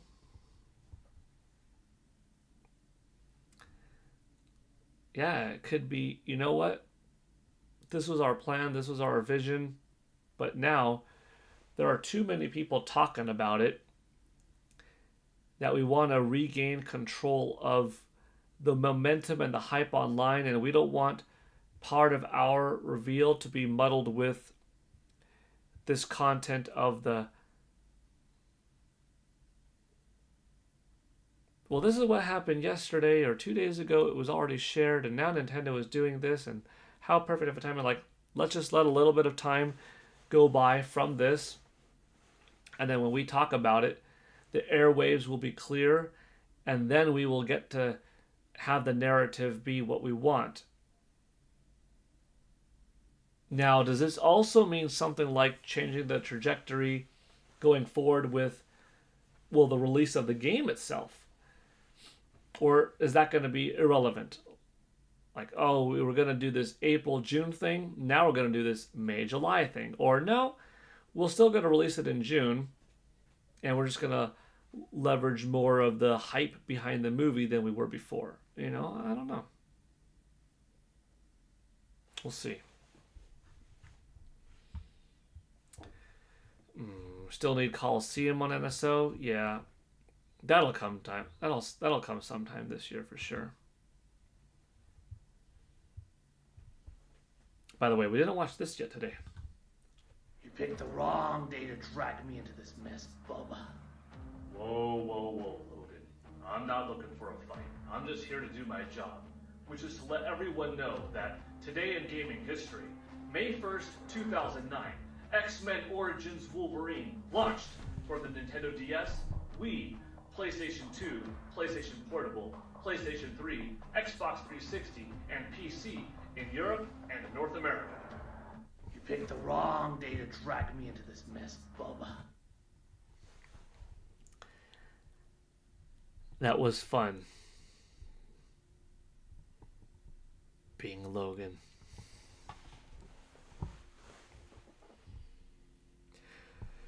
Real Brony says, also Paul, speaking of GameCube NSO, do you think that Mario Party 4, at least maybe 5, will be in the next batch of GameCube games on NSO? I'm seriously waiting for the best Mario Party games. I don't see why Nintendo won't do a Mario Party from GameCube, like 4 or 5. Probably when enough time goes by between the last Mario Party, which is at this point a port from Nintendo Switch, and before the next one comes out, that's when we could expect, a port. Same thing with Pokemon Coliseum. We have XD Paul Gale of Darkness already on NSO. We have Pokemon Pokopia on Nintendo Switch 2. We have Pokemon Fire Red, Pokemon Leaf Green. Like, Pokemon just got a lot on Nintendo Switch 2. 4 games right there. Before Pokemon Winds and Pokemon Waves, we will see Coliseum.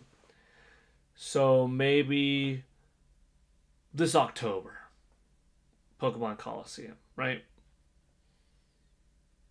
So if you get Winds and Waves in April next year, that would be kind of like the halfway point. Personally, I would rather Winds and Waves be a November game. Game Freak, the Pokemon Company, cook. We're fine. We're fine. No one's in a rush.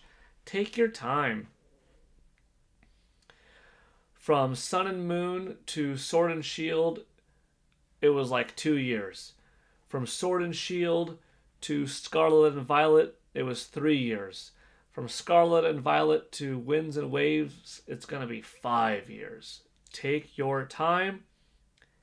Make it as clean, as ambitious as possible. Please have voice acting in the cutscenes. Have some solid animation. Keep the resolution, the frame rate solid. Put in some good effort into the lighting, the shadows, the textures, and release a Pokemon game that you could be proud of as something coming out in the year 2027 exclusively for a piece of hardware as powerful as Nintendo Switch 2. It doesn't have to be the best looking game out there, and it won't be. And part of the reason is because it's going to have like 400 or 300 different characters, different creatures in it. That's going to be quite a bit in a big enough world with a lot of moves for all of those characters to have and to explore, to run around in, right? That's something that people don't necessarily take into consideration when like, oh, how come, these 3D Pokemon games don't look the best?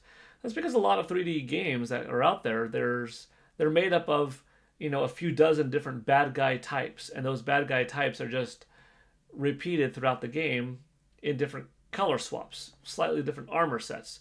Pokemon, even with the evolutions of Pokemon, are really made up of a few hundred different designs that are incorporated into the game. So a lot of effort goes into that and making sure they're balanced and fighting one another. Pokemon Company has a different incentive when it comes to Pokemon games.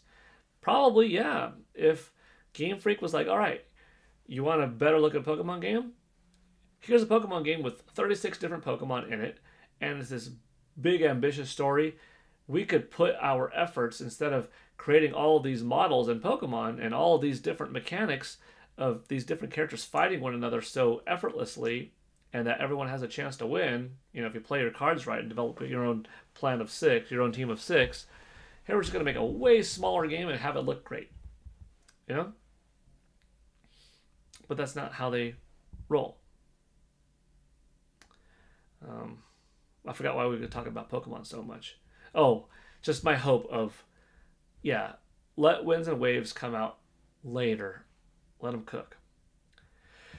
Roger Ainer, by the way, is saying Star Fox Adventure stream starting at 3 p.m. over on Twitch. Might finally finish this game on stream. Woot! Let's get Roger's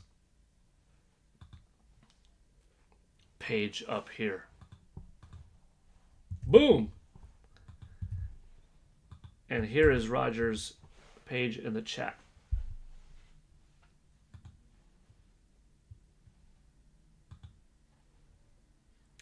Roger Enyart is currently offline.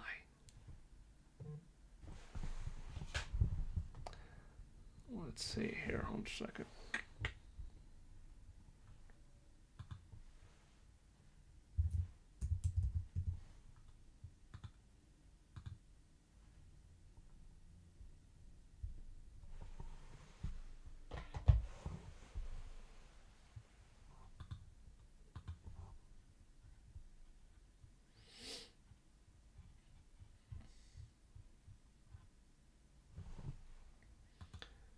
Okay, let me get back into chat.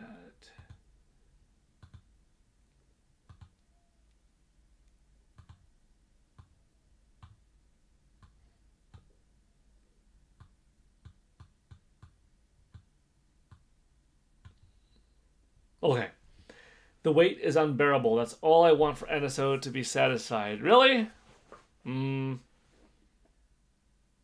Hopefully you could find something else, Brony, in the meantime. Charlie Smith, what's up, Paul and friends? What's up, Charlie Smith? How you doing? I feel like once all the Mario Party games, Mario Kart, tennis, golf, baseball, come to GameCube NSO, Dolphin will finally be obsolete. I think Coliseum has to come to GameCube NSO. Yeah, that one will too. Melee, yeah, maybe. We also need Sunshine, yeah. We didn't get a drop in April, true.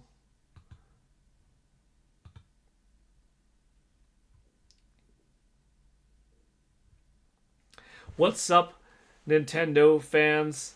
Awesome people. You're never getting Star Fox, Nate the Fake, Lilied.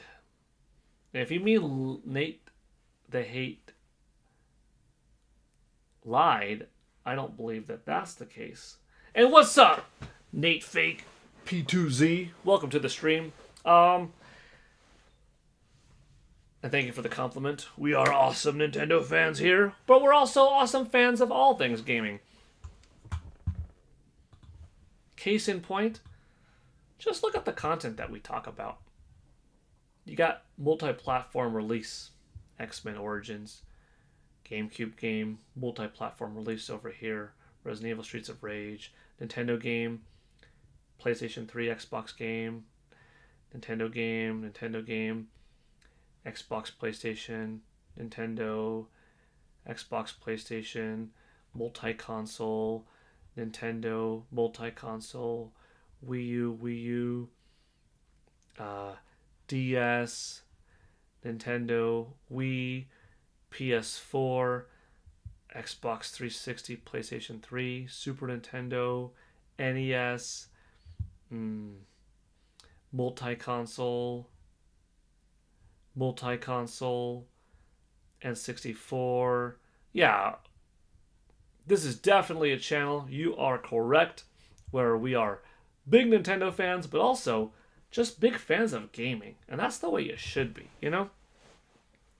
But regarding you thinking that we're not going to ever get the Star Fox game, I don't believe that that's correct. Do I know it? No. But has Nate the Hate, aka Nate Drake, if you read his comments on Reset Era Forum, does he have a pretty good track record? Is information that he has heard in the past come true? Yeah. Does it mean that everything that you hear is true? No. Is it your fault in reporting it, though? Also, no. I don't believe so. He could have received it from a source. That source might have been from within the company, from a different company, from a partnering company, someone in a brand or a marketing, or from a retail outlet, someone who has heard something from here or there, right? You don't know exactly where they heard it, where he heard it from, but he reported it.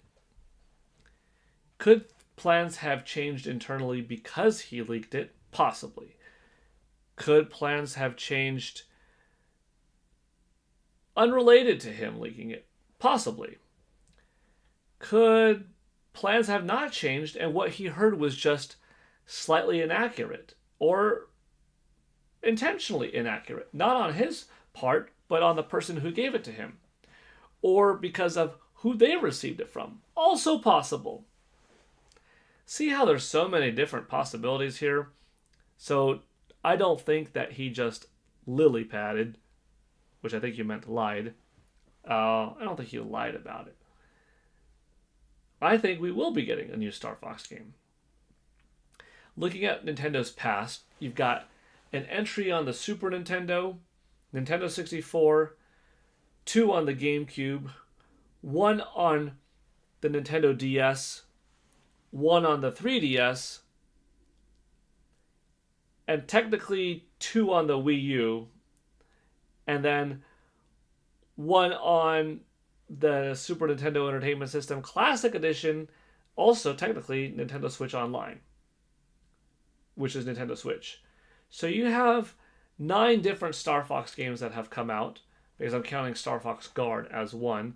And how many platforms is that? SNES, N64, GameCube, DS, 3DS, Wii U, Nintendo Switch. I don't think we'll count Super Nintendo Entertainment System Classic Edition as one. So you've got 7 different consoles that Star Fox has been released for, right? That's pretty good. It's not every system, right? We don't have one on Wii. Technically, like Game Boy Color, Game Boy Advance don't have one. Yeah, that's it. Yeah, that's it. Jeez. Star Fox shows up more often than it does not, right? But the last time we did get one was 10 years ago. If you don't count Star Fox 2. If you count Star Fox 2, it hasn't been a full 10 years. But since Star Fox Zero and Star Fox Guard, it's been a decade. So the likelihood, based off of statistics, shows that, yeah, we'll get a new Star Fox. The fact that Fox McCloud was in the movie, and we're talking about a close to $1 billion generating film, which probably will be $1 billion within a week or so's time, lends more credit to it happening. Since we don't have a game for the month of June yet, there's also a decent chance. Since June has been a month in which Star Fox has come out in the past, there could be ties to summertime making sense, June making sense, air shows go on in the summer. Top Gun was a summer film, aerial combat related, right? Multiplayer, fun at home, gaming, fun online gaming out of the sun, multiplayer component makes sense. So I think there are enough points that work in favor of Star Fox coming out. Now, if we don't get a new Star Fox game until, let's say, September of 2027, then this rumor probably was fake. But even if it comes out like this November and most of what was said was accurate, that just means that things were different. Things were different behind the scenes. That's okay. Dead Anarchist. Thank you. Spectacular. I like that. Spectacular Spider-Man, by the way. That was a good series. How am I doing? I'm doing well. Thank you, Dead Anarchist. 5074. How are you doing? They see me rolling, says Pokemon Fan 34. Aaron Cedillo, hi there. Charlie Smith with a wow. It's been a while. Oh, did I not put Rogers up? Oh, no, I did. Yeah, Rogers is here. Okay, good. Rogers' link is here. And then we have the Polytoad Dojo's link here. Let's see. Anything going on over on X?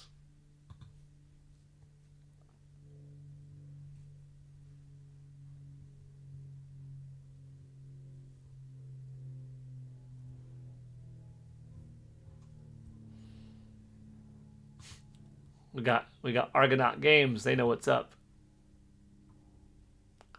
Argonaut Games, they like this, and they put this up on their social media page, which is pretty cool. Let's see. How do I get this? I guess that's this. That's good. So this is on Argonaut Games' X page. November 20th, 1998. Buck Bumble launched for the Nintendo 64 in North America.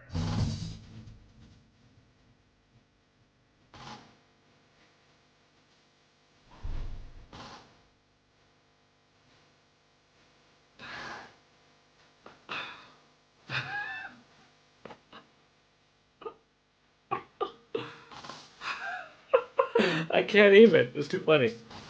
I can't. It's too funny.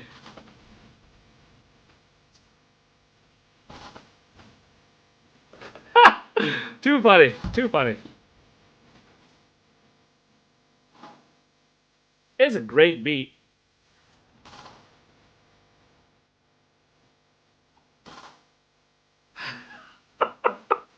Oh man, that cracks me up. That's funny.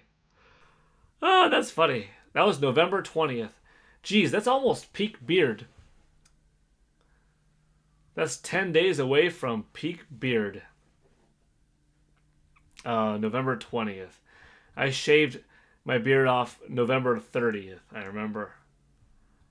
Before I shaved it off, though, I did Kratos and Wolverine and Logan.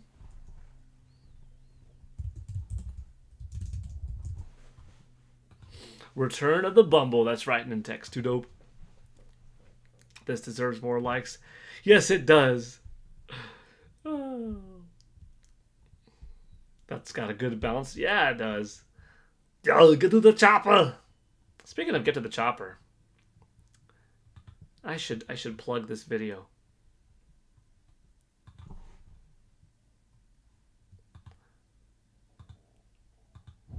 Hey everyone, Paul Gale Network here, and today I am at an In-N-Out location in Los Angeles, California.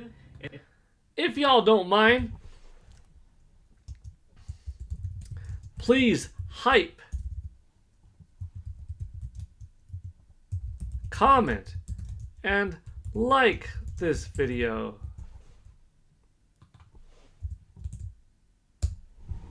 I just dropped a link to the new voice acting as Arnold Schwarzenegger at an In-N-Out drive-through that I filmed last night. I'm still working on a SpongeBob,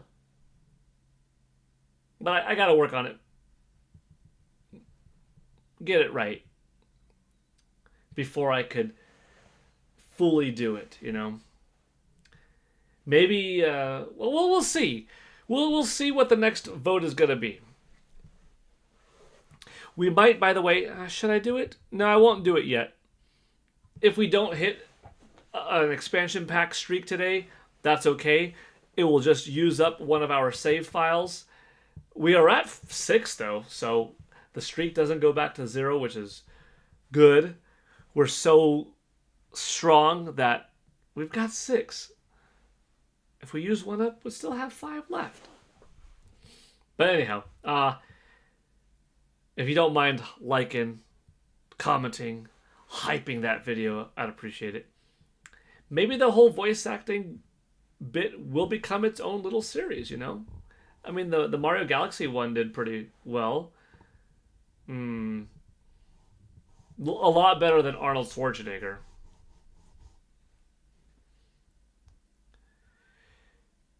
But yeah. Pokemon Fan 34, we are 28 away. Tsukino Ame, I hyped the video. Thank you, Tsukino Ame. Charlie Smith, this was funny. Thanks a lot. I'm glad. Having Hope 5 is here. Hey, y'all. Hey, Having Hope 5. Welcome. What's the total? It's 26. Woo! That's a big one. Tabby Cat Games with a $2 holla. Big thank you. Tabby Cat Games. 28 on the board. Boom. Tabby Cat Games with the big 2. Thank you very much. Everyone's is purple except for Patty Burke, 1971, who requested green.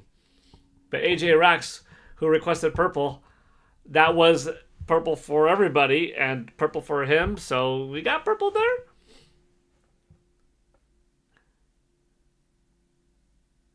Maybe we'll do some alternating colors. Tabby Cat Games, thank you so much. Will this help? Yes, absolutely. Thanks for all you do. You're very welcome. Thank you again. Really, thank you.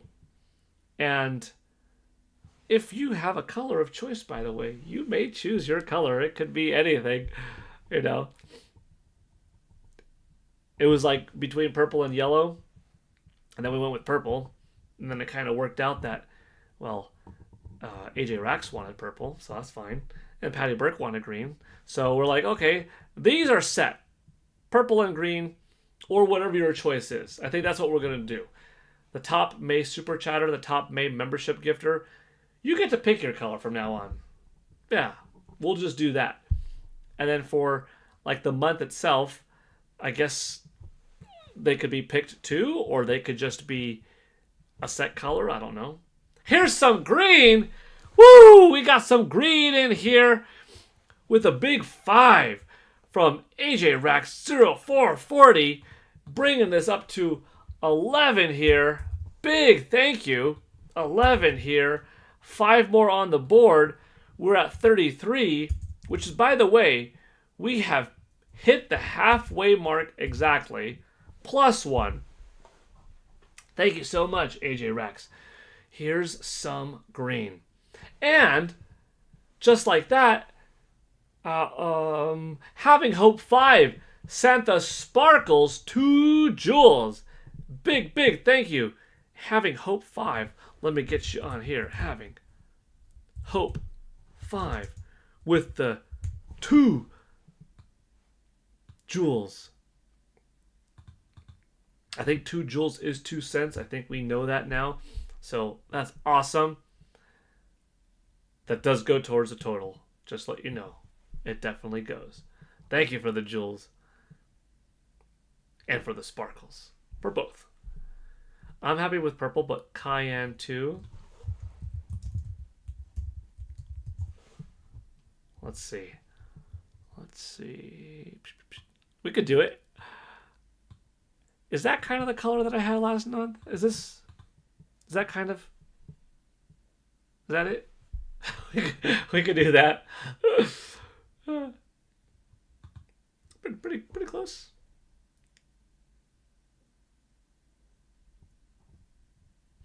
Pretty close.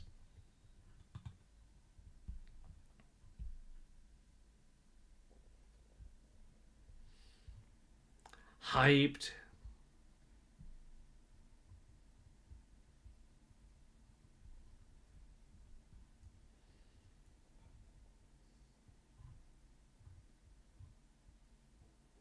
Beautiful color, yeah. You know what's my favorite color in... You know what? Let me show you. Oh...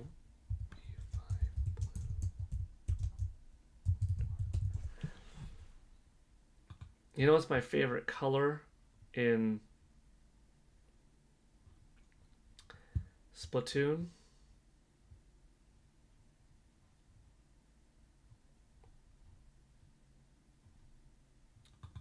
Is this a good picture of it? Yeah.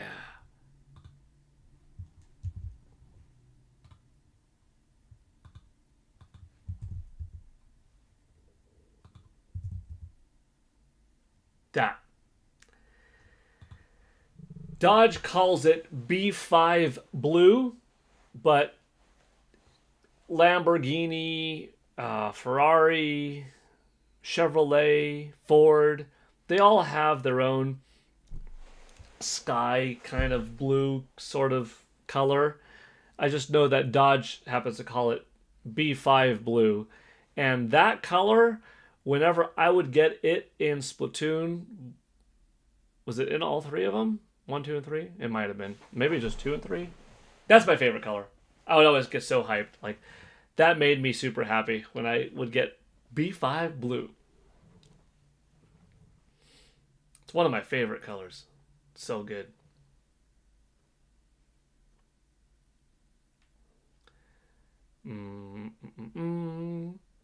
My brother has a blue Dodge. That's cool. Is it this one? Does your brother have this blue? Because I like this blue. What's up, Risky King? Welcome. Risky, how's it going today?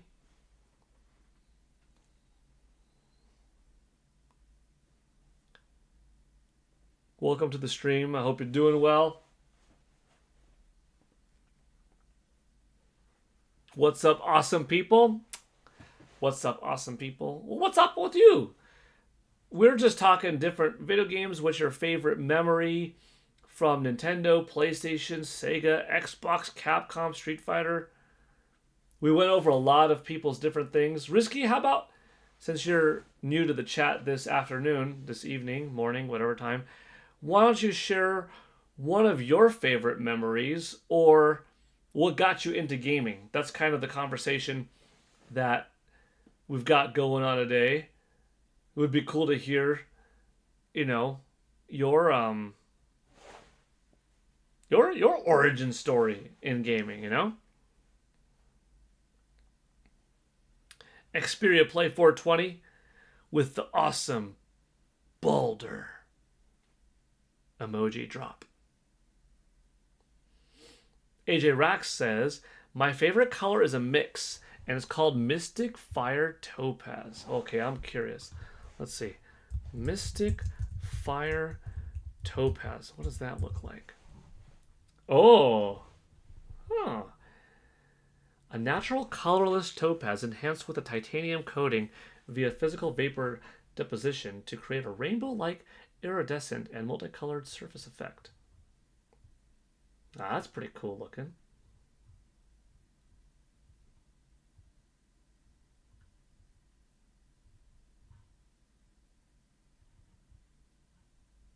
That looks like if you had a Splatoon, if you had a ring, yeah, a ring like that was a mystic topaz ring, you'd be like walking around with like Splatoon on your knuckle, you know? I like my silver Fords. No, his is a little darker. Okay, so it's a little bit of darker blue dart. Say his name and he will appear. Yeah. True, true, true.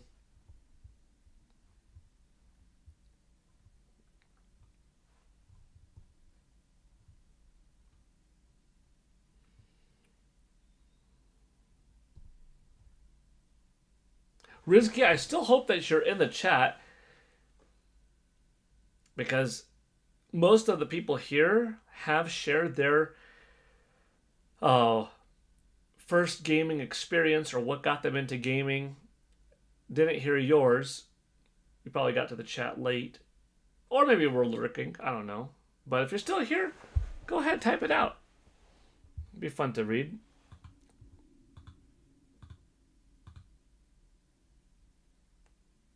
King Jeremiah 9163 is here. Hello there.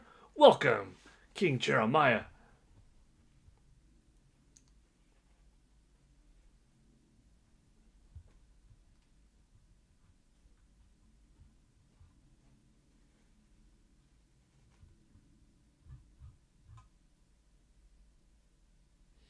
That's a great song.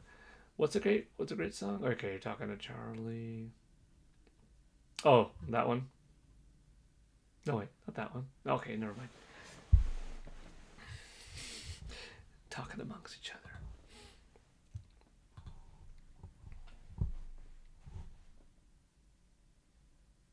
Miyamoto made gaming to please me. That is all. Simple, effective, accurate. Does he have time to game with all of the trolling he does? Good question. You're so much better off playing games than trolling. Or talking about games, right? In a fun way.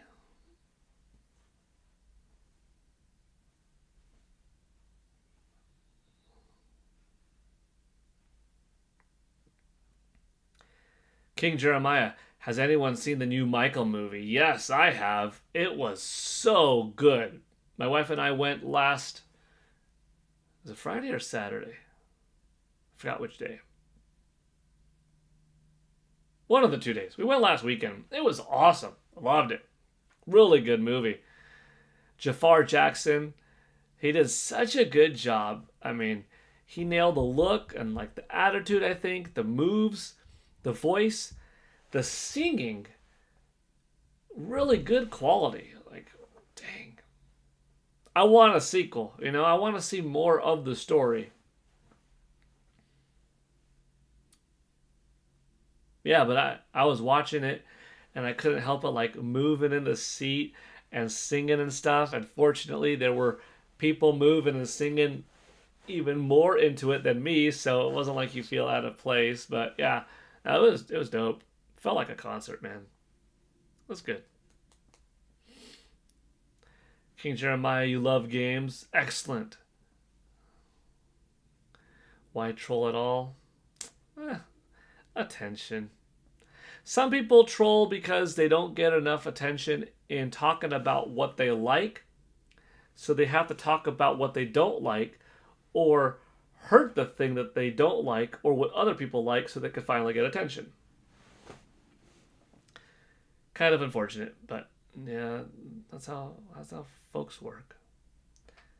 I guess this PlayStation broke today.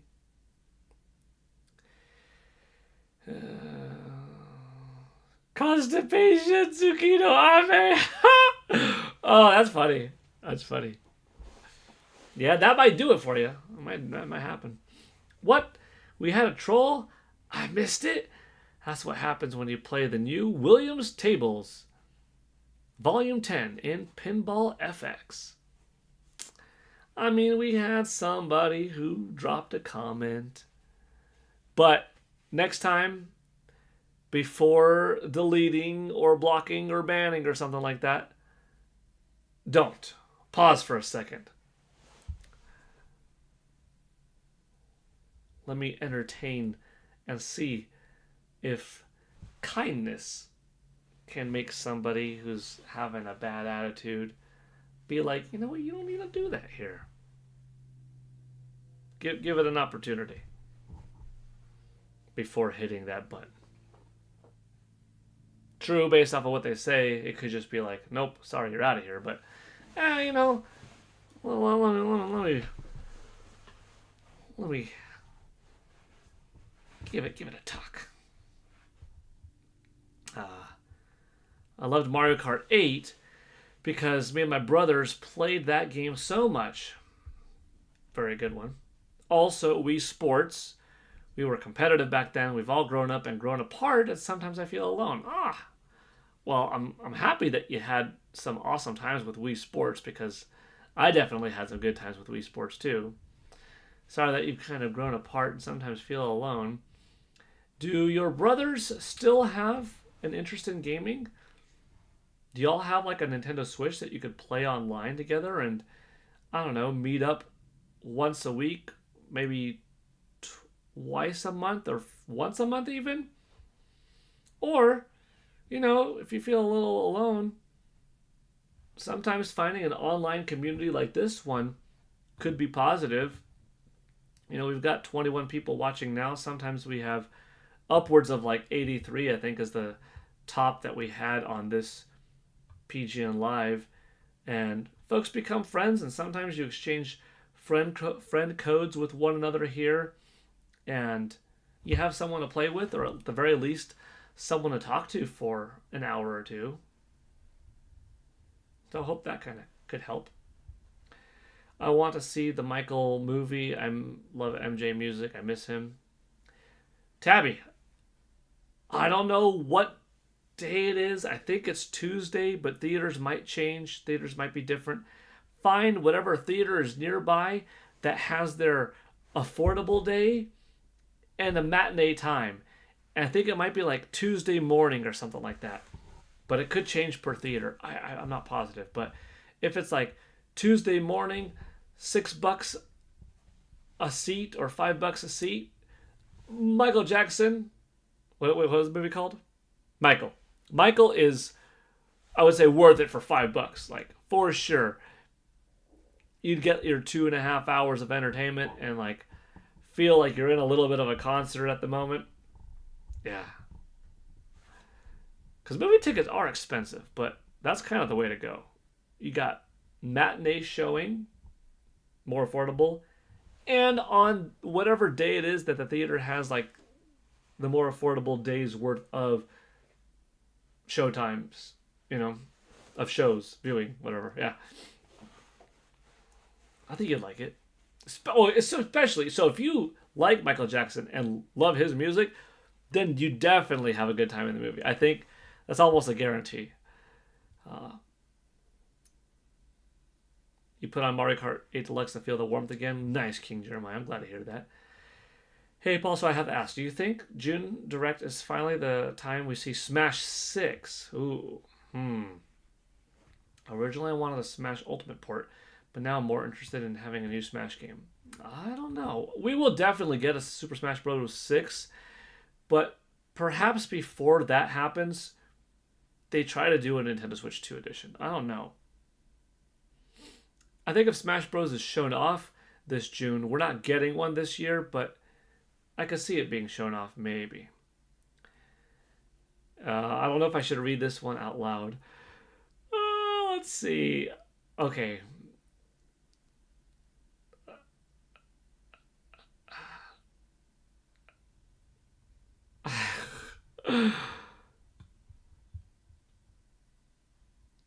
Well, I'm glad that what you had did not make you that moody.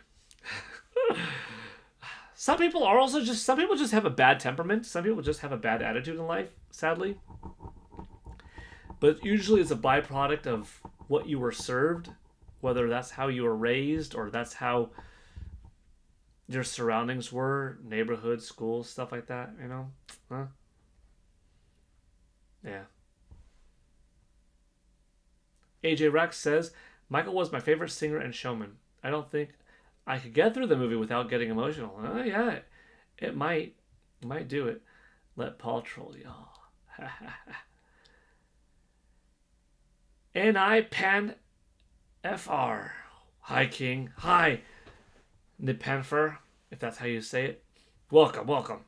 Hey, Paul, have you played Star Wars Monopoly? No, but that's what Tabby was talking about the other day. You mean Star Wars Monopoly on the Nintendo Switch? No, I haven't. Old school Star Wars Monopoly, yes. A friend had that across the street, but yeah. Yeah, if he is hurtful towards people, not okay. Yeah. I remember when Nate for a while entertained him on his streams, but you could clearly tell the guy was a troll. But Nate was like, give him a chance, give him a chance, and like he just wouldn't stop. The guy just wouldn't stop. Knew what he was doing. And when a troll comes over here, it's very few and far between. I let people know, like, hey, you don't have to try to be like psychologically manipulative and be having some agenda to hurt others here. No, just talk about games and have fun. Otherwise, get out of here, you know? But every once in a while, as long as someone's not obscene, give them another chance.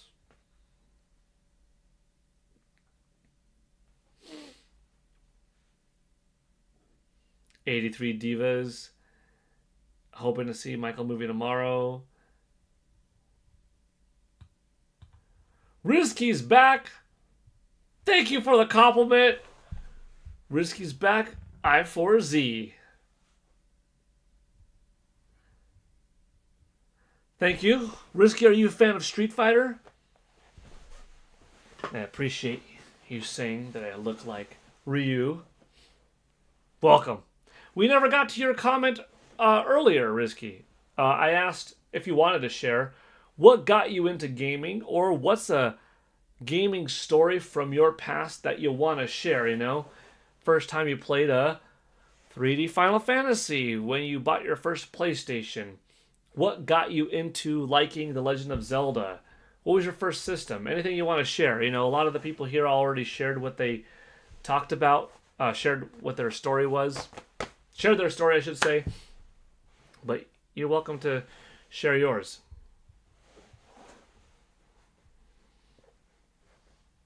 And yeah, I do like honey. Honey tastes good.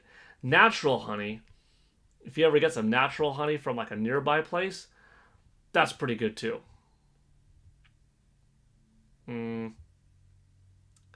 Nice Street Fighter outfit, thank you. It's both a Street Fighter outfit, but also what I do in teaching martial arts. But yeah, thank you.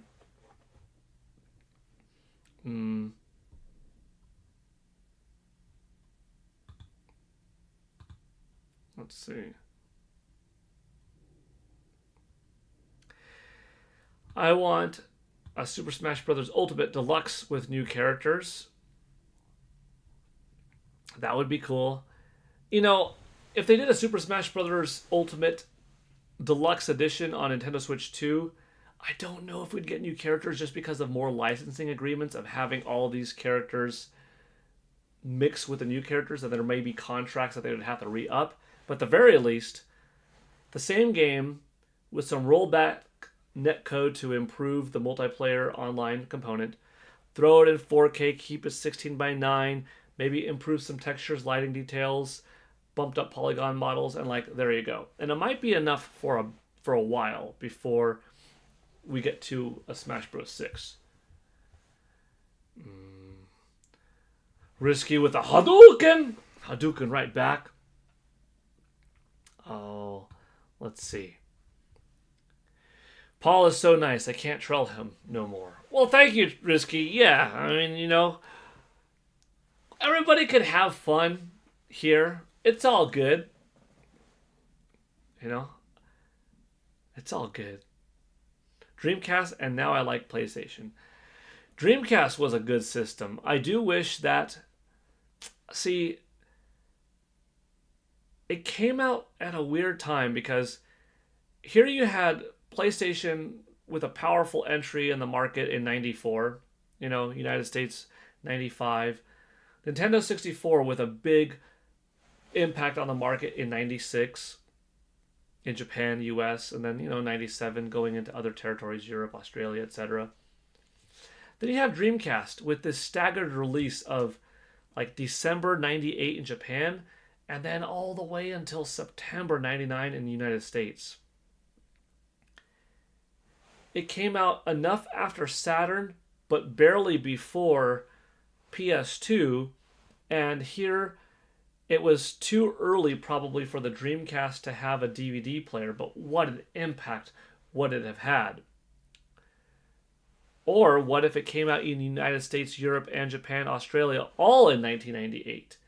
Dang. That much different of a visual showcase over what N64 and PlayStation could do in 98? That would be great. But then you look at the controller. Here, PlayStation didn't have an analog stick. But a couple years in, after seeing Nintendo's success, they had an analog stick. And had two.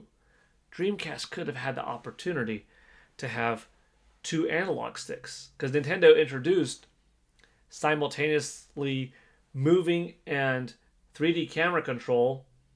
And then PlayStation was like, alright, let's take these 4 C buttons and put it as a second analog stick controller. So you've got Dreamcast without this second analog stick at a time when the others had a way to do it.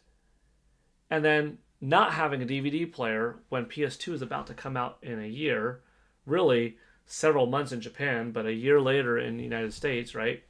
In October of 2000. And you have a very powerful system where you're playing Ready to Rumble on Dreamcast versus N64 and PlayStation. There's a big difference in that, you know, first boxing game, right? And you've got internet gaming, which is a big deal. But Sega started to go down from the Sega Genesis and Game Gear to like, oh, okay, Nomad and Saturn, and Dreamcast was his opportunity, and like, it just didn't work out. But like, you know, Sega Dreamcast, still fun, still a cool system, still, it was the only place to play Street Fighter 3 Second Impact for quite a while. But yeah, but you like PlayStation now? Yeah. PlayStation's been solid for a while. I think Sony's better now, personally, than in the PS1 era, because in the PS1 era, despite their success, in the PS1 era, it was largely thanks to third-party games. How many games did Sony make themselves in the PS1 era? How many IPs from back then? Not Mega Man. That was Capcom. Nintendo. Not Castlevania Symphony of the Night. Not Metal Gear Solid. Not Final Fantasy. No, these are all third-party games. What did they make? What did they bring to the table? Not Crash Bandicoot or Spyro the Dragon. No. You look at that Gran Turismo. In PS2, you could see some more happening. by PS3 more, 4, 5. Maybe PS5's not having like as many games come out, but at least in terms of IP ownership, they've got more working for them now than they ever have before. Now we got to see, will Sony have a steady release of all that they have? Because you could say Microsoft's got a ton, but what are they doing with them? We'll see. So, Paul, what generation of video games did you grow up with? I grew up with GameCube, especially playing the GameCube Mario Party games with my cousins. Good memories, man. I'm definitely a 2000s kid. So I was born in 83. So NES, Super Nintendo, that was my era, you know. Yeah. You know, and I didn't own a Sega Genesis, but I played Sega Genesis. Yeah. It's good times.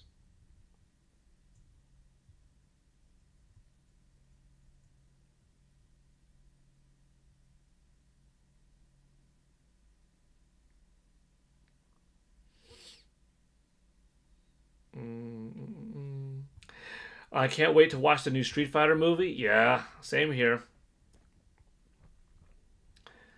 I am really looking forward to that. I kind of want to watch the live action Street Fighter movie with Jean-Claude Van Damme again because it's been a while. Watch the Street Fighter Legend of Chun-Li movie with Kristen Crook. And then, yeah, just get hyped up for October 16th, Street Fighter. Hey, Paul, what if we got a new Smash 6 game? And hear me out. The big break, the internet moment, is everything is here. Yep, that's right. Every stage, mode, and character. And we get a big story mode called Return to Subspace. Ooh, I would be really up for a new Subspace Emissary type story game. Oh, man. That would be fun. AJ says, I wish Neo Geo was more affordable back in the day. It could have made the companies fight harder and better. True. Was a pretty expensive console with expensive games. Yeah. Charlie Smith with a big emoji drop looking good. Soul Calibur and Shenmue were peak on Dreamcast. Soul Calibur was a big deal. Yeah. Shenmue, I would like to see it get remade because it's been so long since I've played the first Shenmue that I don't know if I ever beat it. And I don't think I played Shenmue 2 or maybe just a little bit, so I don't really have a memory of playing Shenmue 2 much, save for perhaps a little bit. But yeah, Crazy Taxi was another good one. Marvel vs. Capcom. Marvel vs. Capcom 2. House of the Dead. Sonic Adventure 1 and 2. Yeah. I can't wait for PlayStation 6. Yeah. It's probably going to be a pretty expensive console, but then, you know, if people are willing to pay $1,500 for their iPhone, then maybe people will be willing to pay $1,000 for their next PS6 or Xbox Next. I guess it's just, how good is it? And can people be willing to spend that much on entertainment where they see their smartphone as this device that, okay, does email and stock market and text message and then phone calling and FaceTime calling and, you know, video recording, YouTube watching, forward-facing camera, external camera, family device, like, it's a lot. So there's, you know, probably greater likelihood that people are more willing to spend more money on a smartphone than a gaming system. But, you know, these gaming systems have grown up with us, so a lot of people are fine with it. But hopefully Sony takes their time with PS6. I feel like the PS5 still has room to sell, room to grow this generation. You're 1 year younger than my cousin. Cool. Yeah. RAM prices and stuff. True. But how I feel about PS6 is kind of how I feel about Pokemon Winds and Waves. I'd rather Pokemon Winds and Waves come out later than too soon and be awesome when it does. I'd rather PS6 come out later than too soon and come out with like a couple of powerful heavy hitter games and be a system that like, whoa, that's a big difference in jump than, yeah, it's a little bit better than PS5. You know what I mean? King Jeremiah. There was this time my uncle helped me set up a stream account.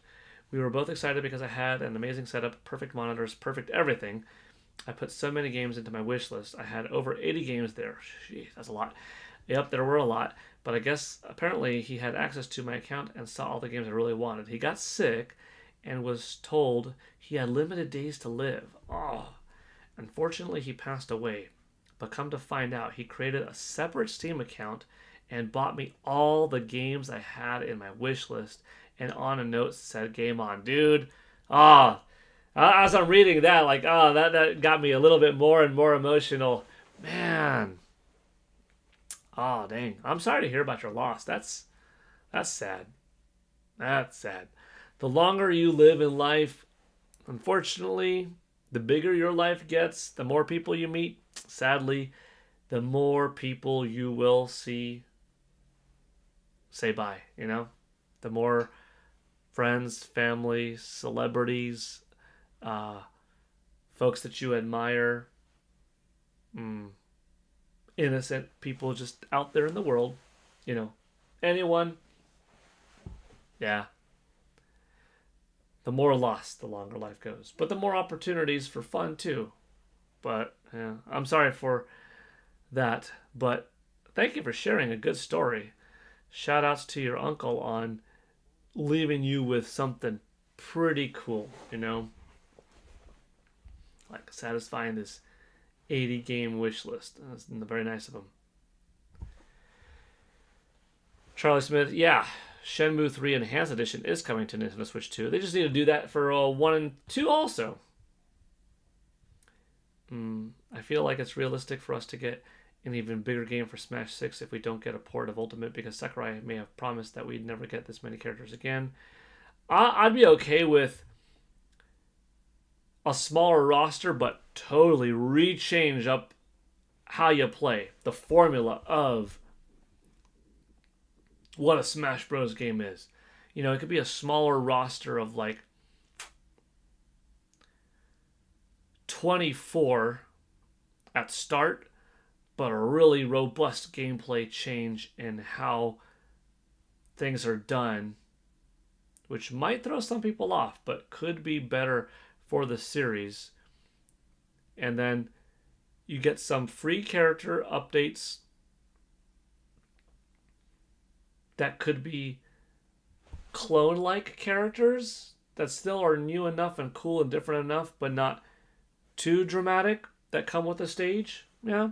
And then like DLC bundles of character and stage, and you can buy them individually or bundled, and they come and they cost this much, and they release periodically throughout the generation in waves. And then maybe you look at a roster eventually throughout a whole gen of, you know, 48 to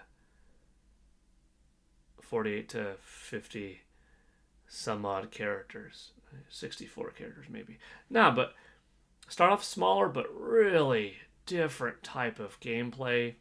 Super fun and engaging. Cool story mode, adventure mode of some sort. Redefine what it means to be a Super Smash Bros. Game. Free DLC along the way and some paid stuff. You don't need to pay $1,500 for an iPhone, just switch internet providers. True. A lot of internet providers will give you a free iPhone, just like, hey, come over to our side. Spectrum or AT&T or Verizon or T-Mobile or whatever, or, you know, yeah. I really miss him, and every time I open Steam, gaming reminds me of the good times we had. That's good. Not cause related, but back in the 80s, my local K&B drugstore had a Spy Hunter arcade cabinet. When we'd go there, I'd quickly run to the comic stand, grab some, and go play Spy Hunter. That's pretty cool.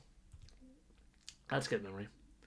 Also promised no Animal Crossing reps and no DLC, and look where we're at. So Sakurai promises not to do things, don't mean anything. Risky and Pokemon fans saying sorry for your loss. That cabinet art and music still with me today. More positive comments coming in from Having Hope and Charlie. I've been waiting a year and a half for Shenmue 3 for Switch 2. Still waiting. Yep. Gotta go. See you later, Michael S. Gutman. Have a good one. Did anyone hear about the new Splatoon Raiders? Yeah. Definitely looking forward to Splatoon Raiders. That's coming out next month. Oh, not next month. July. It should be good. GTA 6 is going to be epic. Yeah, it is. Finally. Finally. I don't know if you've seen any of my shorts, but I do gaming history shorts, and one of the games that I have done recently was Grand Theft Auto 4. I'll play that for you right now. Come in, come in. Make yourself at home. What's mine is yours. Ah, got him. Little bastard. If he paid some rent, I wouldn't care. Oh, shit. Oh, that's not nice. Ah, cousin, it's so good to see you. So you full of crap or what? Where's luxury condo? Where's sports car? Where's Barbara, who sells big cantaloupe, and Stephanie, who comes to your house and vacuums? In your letters to my mother, in your letters to me, all I hear is Mr. Big, Mr. Roman living the American dream. Sports cars, condos, women, money, the beach, opportunity. I come here, and the only thing big about your life is the cockroaches. But there's one good thing, is that I can let everyone know that today in gaming history, April 29th, 2008, Grand Theft Auto 4 launched for the PlayStation 3 and Xbox 360 worldwide. Come in.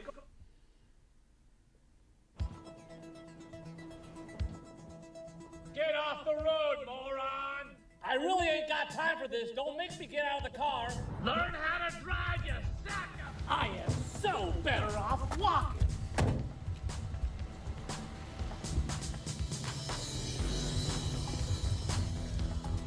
After the day I've had, shut up, sit down, relax. Today in gaming history, October 29th, 2002, Grand Theft Auto Vice City launched for the PlayStation 2 in North America. So thanks, Risky, for saying that you'll check them out. Yeah, I'm looking forward to Grand Theft Auto. You just mentioned GTA 6, and I was like, oh, I've got a couple of GTA 6 shorts that were pretty fun. So, yeah, it's been some time coming. Oh, Pokemon fan, yeah, it would be amazing. Hopefully Grand Theft Auto 6 comes to to Nintendo Switch 2. I will get the game regardless this fall, this November. If the Nintendo Switch 2 version is comparable to the PS5 version, like Resident Evil 9 is comparable, then it probably makes more sense to get the game on Nintendo Switch 2 because you had the added fact of it's also portable.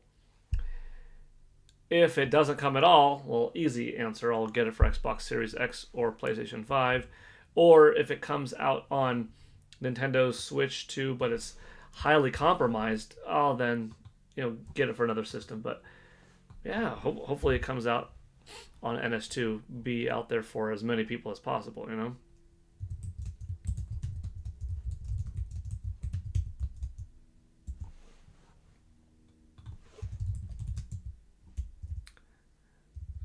Let's see.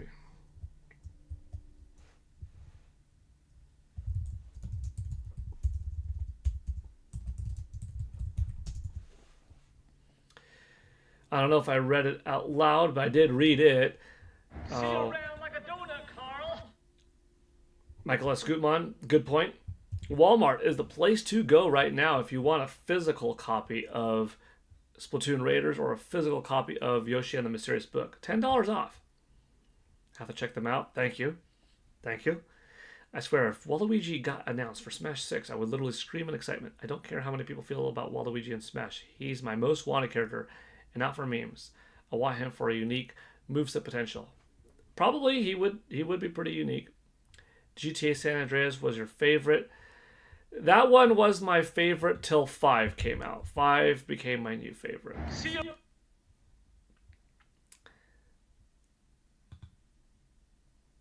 You like the shut up, sit down, relax one?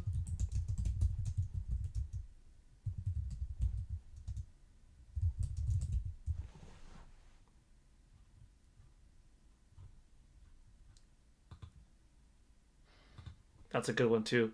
That's a good one, Tsukinami. I have a Switch too, by the way, but I just use it for portable play. Do you have Requiem? Does he have Requiem? For either console, I guess. By the way, the stream is going to end soon. We will probably have officially used one save file today. And that's okay. That's why we have them. But first, before we end the stream, put a couple more videos. You around like a donut, Carl.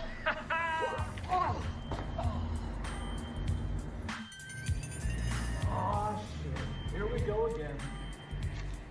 Worst place in the world. Rolling Heights. Ballin' country. Today in gaming history, October 26, 2004, Grand Theft Auto San Andreas launched for the PlayStation 2 in North America. See you That's around for Risky. Like a donut, Carl. And then this one is for Tsukino Ame. Oh no, wait. This one's not for her. I have one for you. Look, I know what you're thinking, but you need to chill. In fact, I think you could use some hot coffee.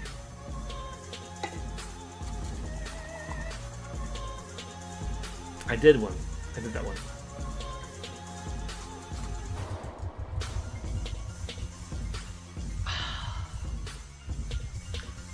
Now that you're set, let's talk about the facts. Today in gaming history, November 11th, 2021, Grand Theft Auto The Trilogy, the Definitive Edition, launched for the Nintendo Switch, PlayStation 4, PlayStation 5, Xbox One, Xbox Series, and Windows worldwide. This is my car now.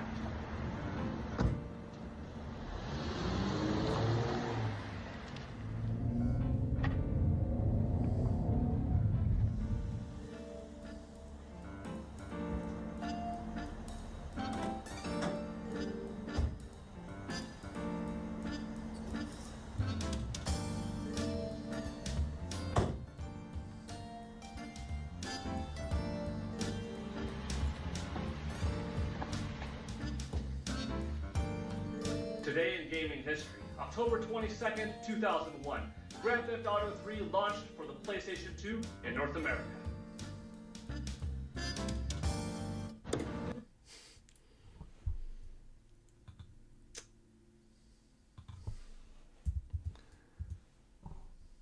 Yay, this is my car now. Uh-huh. That was pretty funny. I like that. Did you ever read Metroid manga? Yes. Super Metroid manga specifically, right? Yes. I don't remember where I read it though, because I don't have it. And I don't think it was at Collector's Paradise. Maybe it was at the old game line I was talking about. I'm not sure. Tabby gonna bounce. Love the shorts. Thank you, Tabby, for being here. Tabby Cat Games, thank you for the $2 earlier. Having Hope 5, thank you for the 2 cents. Carlton Son for the $2. Patty Burke 1971 for the $3. Roger Enyart 2066 for the $5. AJ Rack 0440 for the $11. Tabby, have a great one. See you later. Master Chief or Tails would be hype. Shantae, Tricky also would be good. Okay, we have one final short, I think. And then I think the stream is done.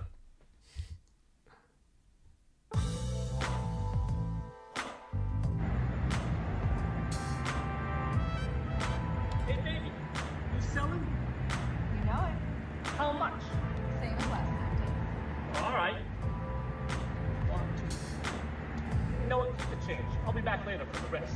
Sounds good to me. Here you go. Thank you. Pleasure doing business with you. All right. So check it out. Today in gaming history, September 17, 2013, Grand Theft Auto 5 launched for Xbox 360 and PlayStation 3 in North America. You coming? I hope to.